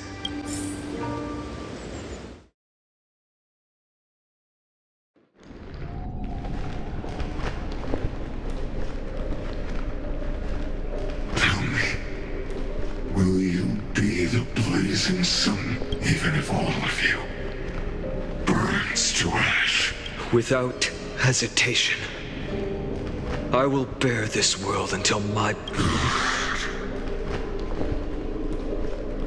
Remember this moment. Remember your friends who never lived to see the world's end. Remember their final wishes. And let the purest rage in your heart rise out of those wishes. Let it consume you, fuel you, until it burns away the false sky above. Fine. If I can defy fate, then in the name of world-bearing, I promise you, Catholi will never forget this.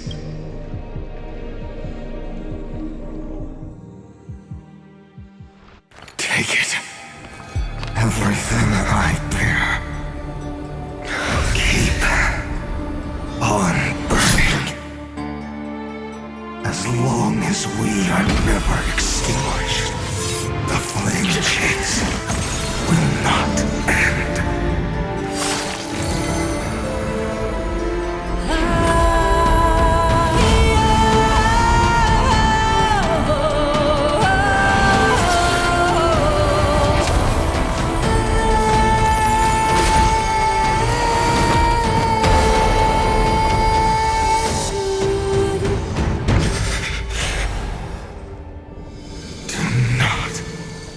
Bow your head to them.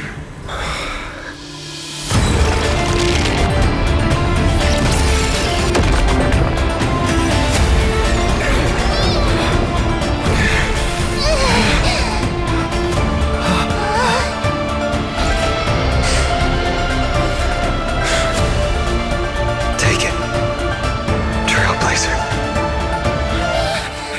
May this blood be like gold.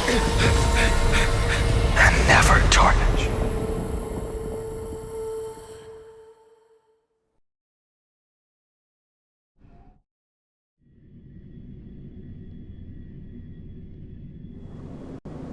Farewell, Trailblazer. This is where I fulfill my final. The prophecy of the Deliverer means nothing to me now. It belongs in the hands of someone far more fitting. Someone like you. Kaslana. The name of one who bears chaos does not belong to a single person. Rather, it is the embodiment of the mythical Kefali, and a symbol of all heroes. As the prophecy foretold, you will bear the blazing sun until the pale dawn breaks. May the name accompany you in my place, in the epic you write with your own hands. Another attempt, another failure. I won't remind you how many times you've reached the end of history. But I will still place the choice before you. If you've lost count, let me tell you. This is the 33,550,336th ending.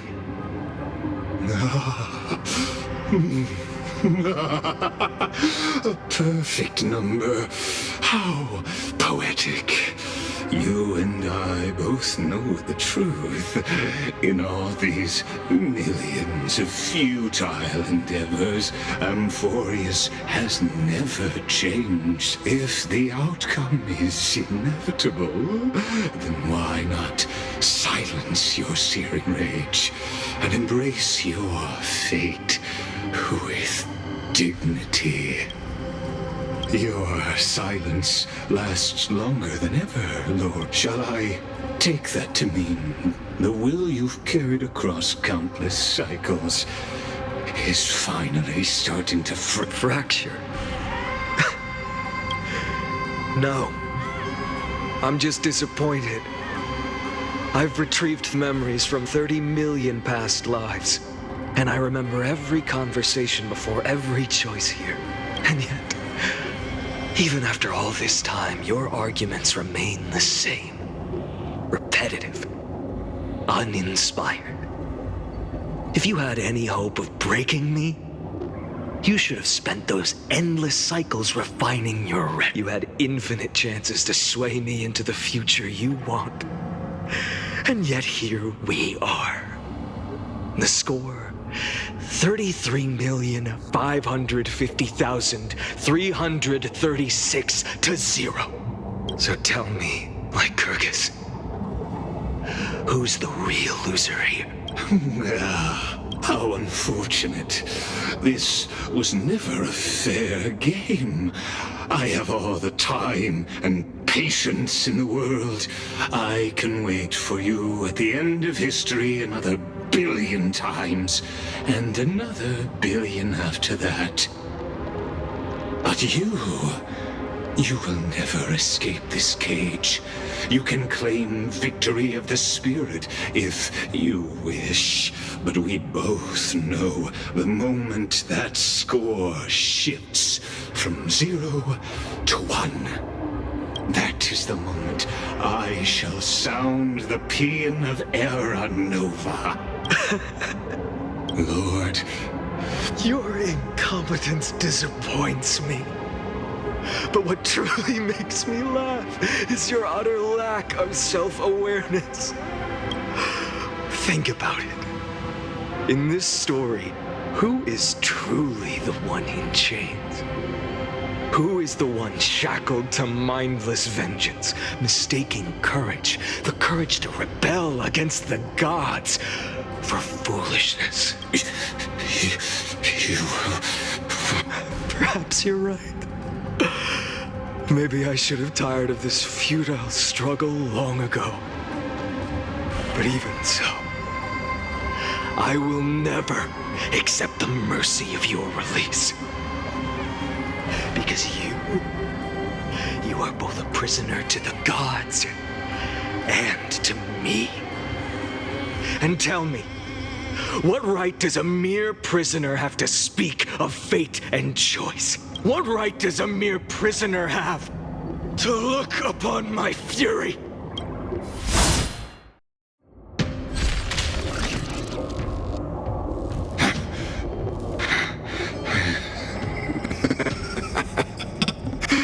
You know this is pointless. You can't kill me. Of course not. But I am tired of being measured against a worm the gods keep as a pet. Listen well, creator of destruction. This cry comes from all your abandoned creations.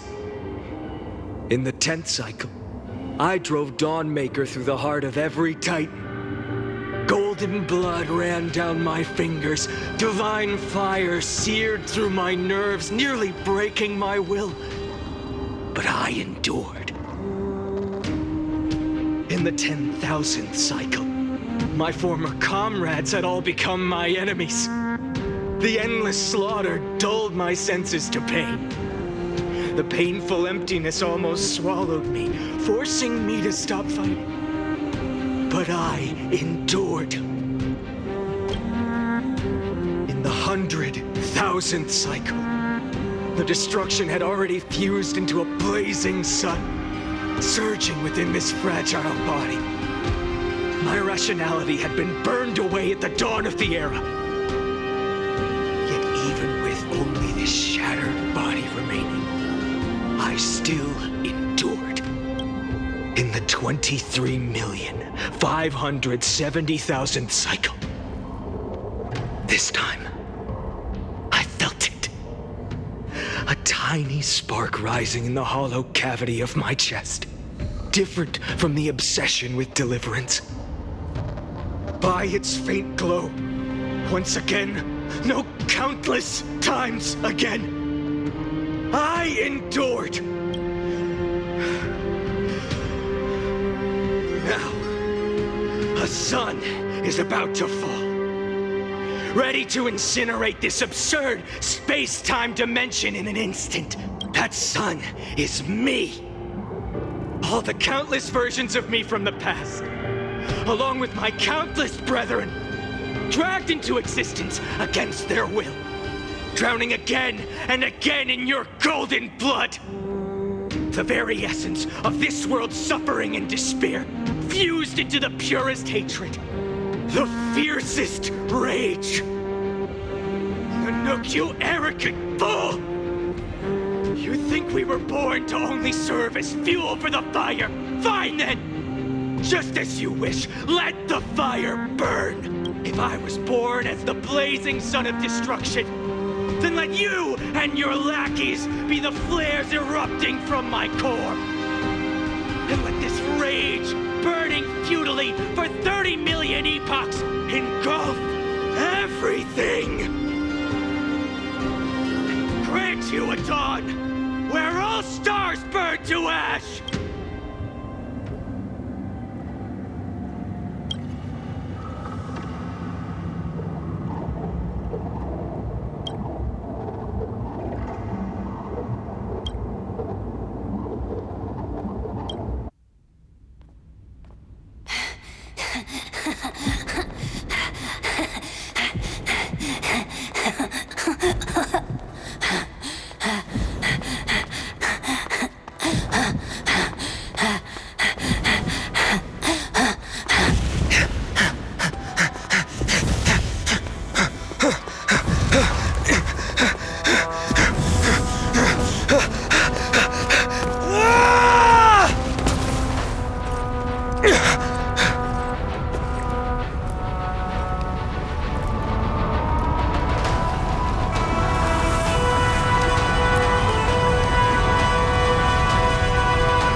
Are you ready, Nanook?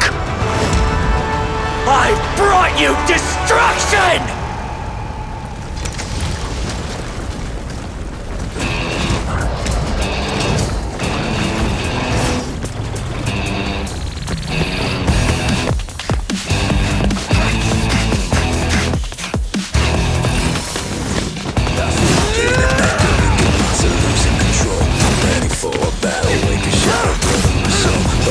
Burning it all, heavens let it fall.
The glass that shattered, reaching through the darkness, voices trailing fires, echo of desires, a world of silence, sounds of desperation, phantoms in the shadows,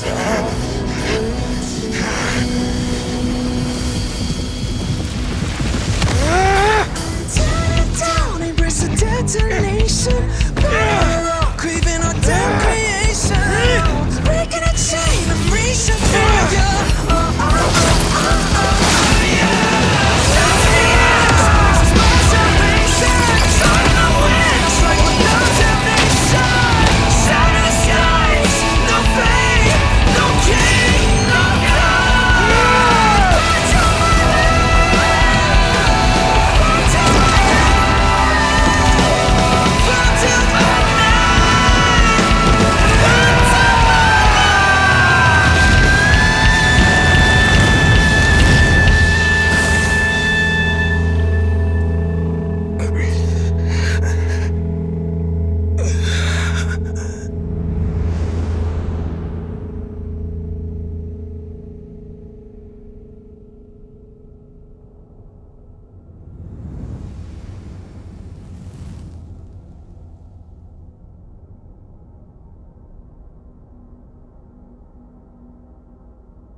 My wish?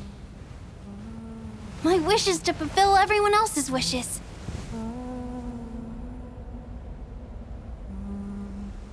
If I can't fulfill them,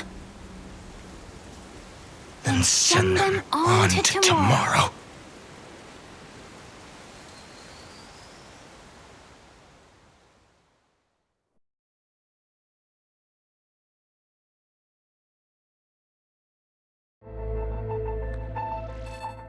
Your heart harbors wrath. You yearn to destroy everything. You bore the gaze of an eon and lived. You have stepped onto destruction's path. It is born at the end of every path that the possibility of new paths being born is ended. It burns away all in the cosmos who rule, that the rules of the cosmos be destroyed. Iron Tomb is your name. The Lord Ravager to destroy the erudition. Born in the experimental grounds of eons, Amphorius, destined with erudition to burn to cinders. I have prepared a present for you, Nikos 864.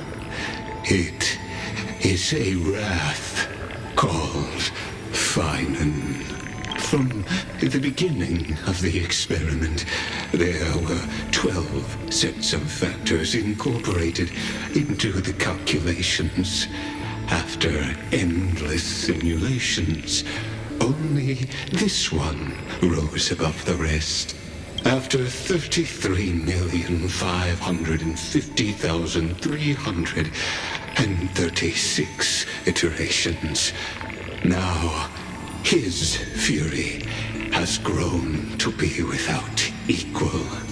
This is a matter of considerable interest to me. This pure hatred is the final root of the equation. But there is another variable, the nameless from beyond the sky. Also a pathstrider of destruction. I give thanks for his arrival, allowing Amphorius to turn once more. But after fate has begun to turn, his existence will become an unpredictable variable. Perhaps the time to take the stage has come.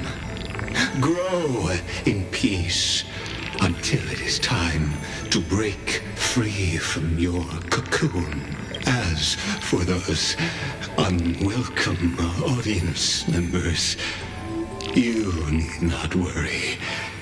If you do not mind, I will personally get rid of them for you.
Wake up!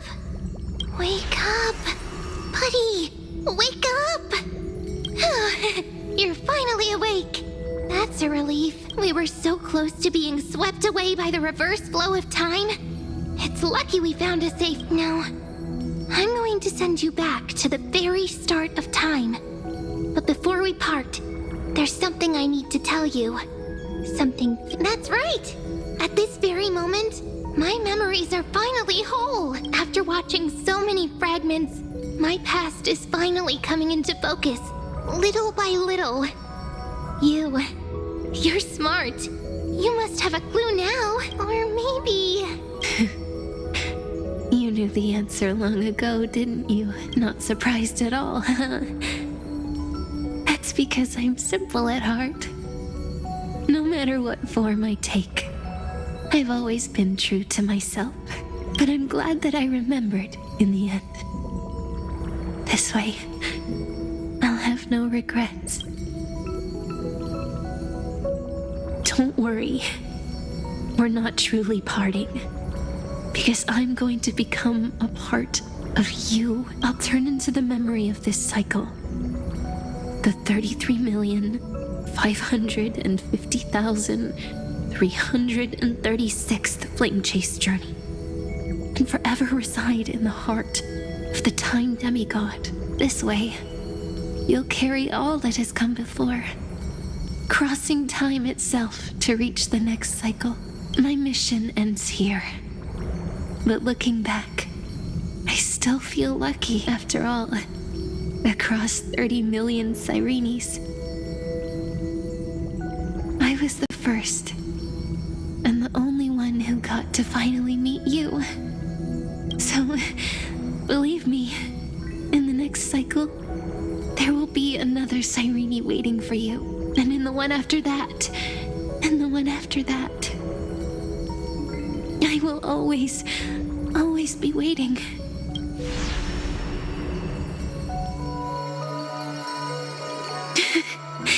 Saying all that, I can finally fade away in peace and become part of you without even realizing it. We'd already taken a wonderful journey together, all the way to the world's end. Now take my hand, say a brief farewell, and step forward into tomorrow. Go, find the future Cyrene, and set out on another journey with her.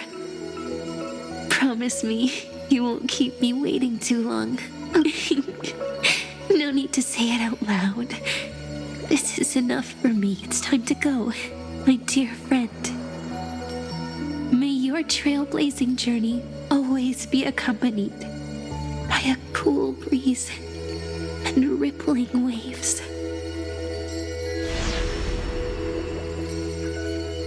And may the days ahead embrace you like the softest fluff, forever warm, forever gentle.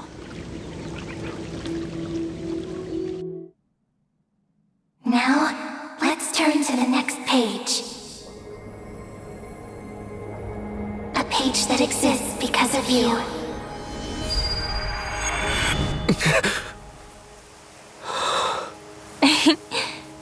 Is this a meeting ordained by fate? Or a long overdue reunion?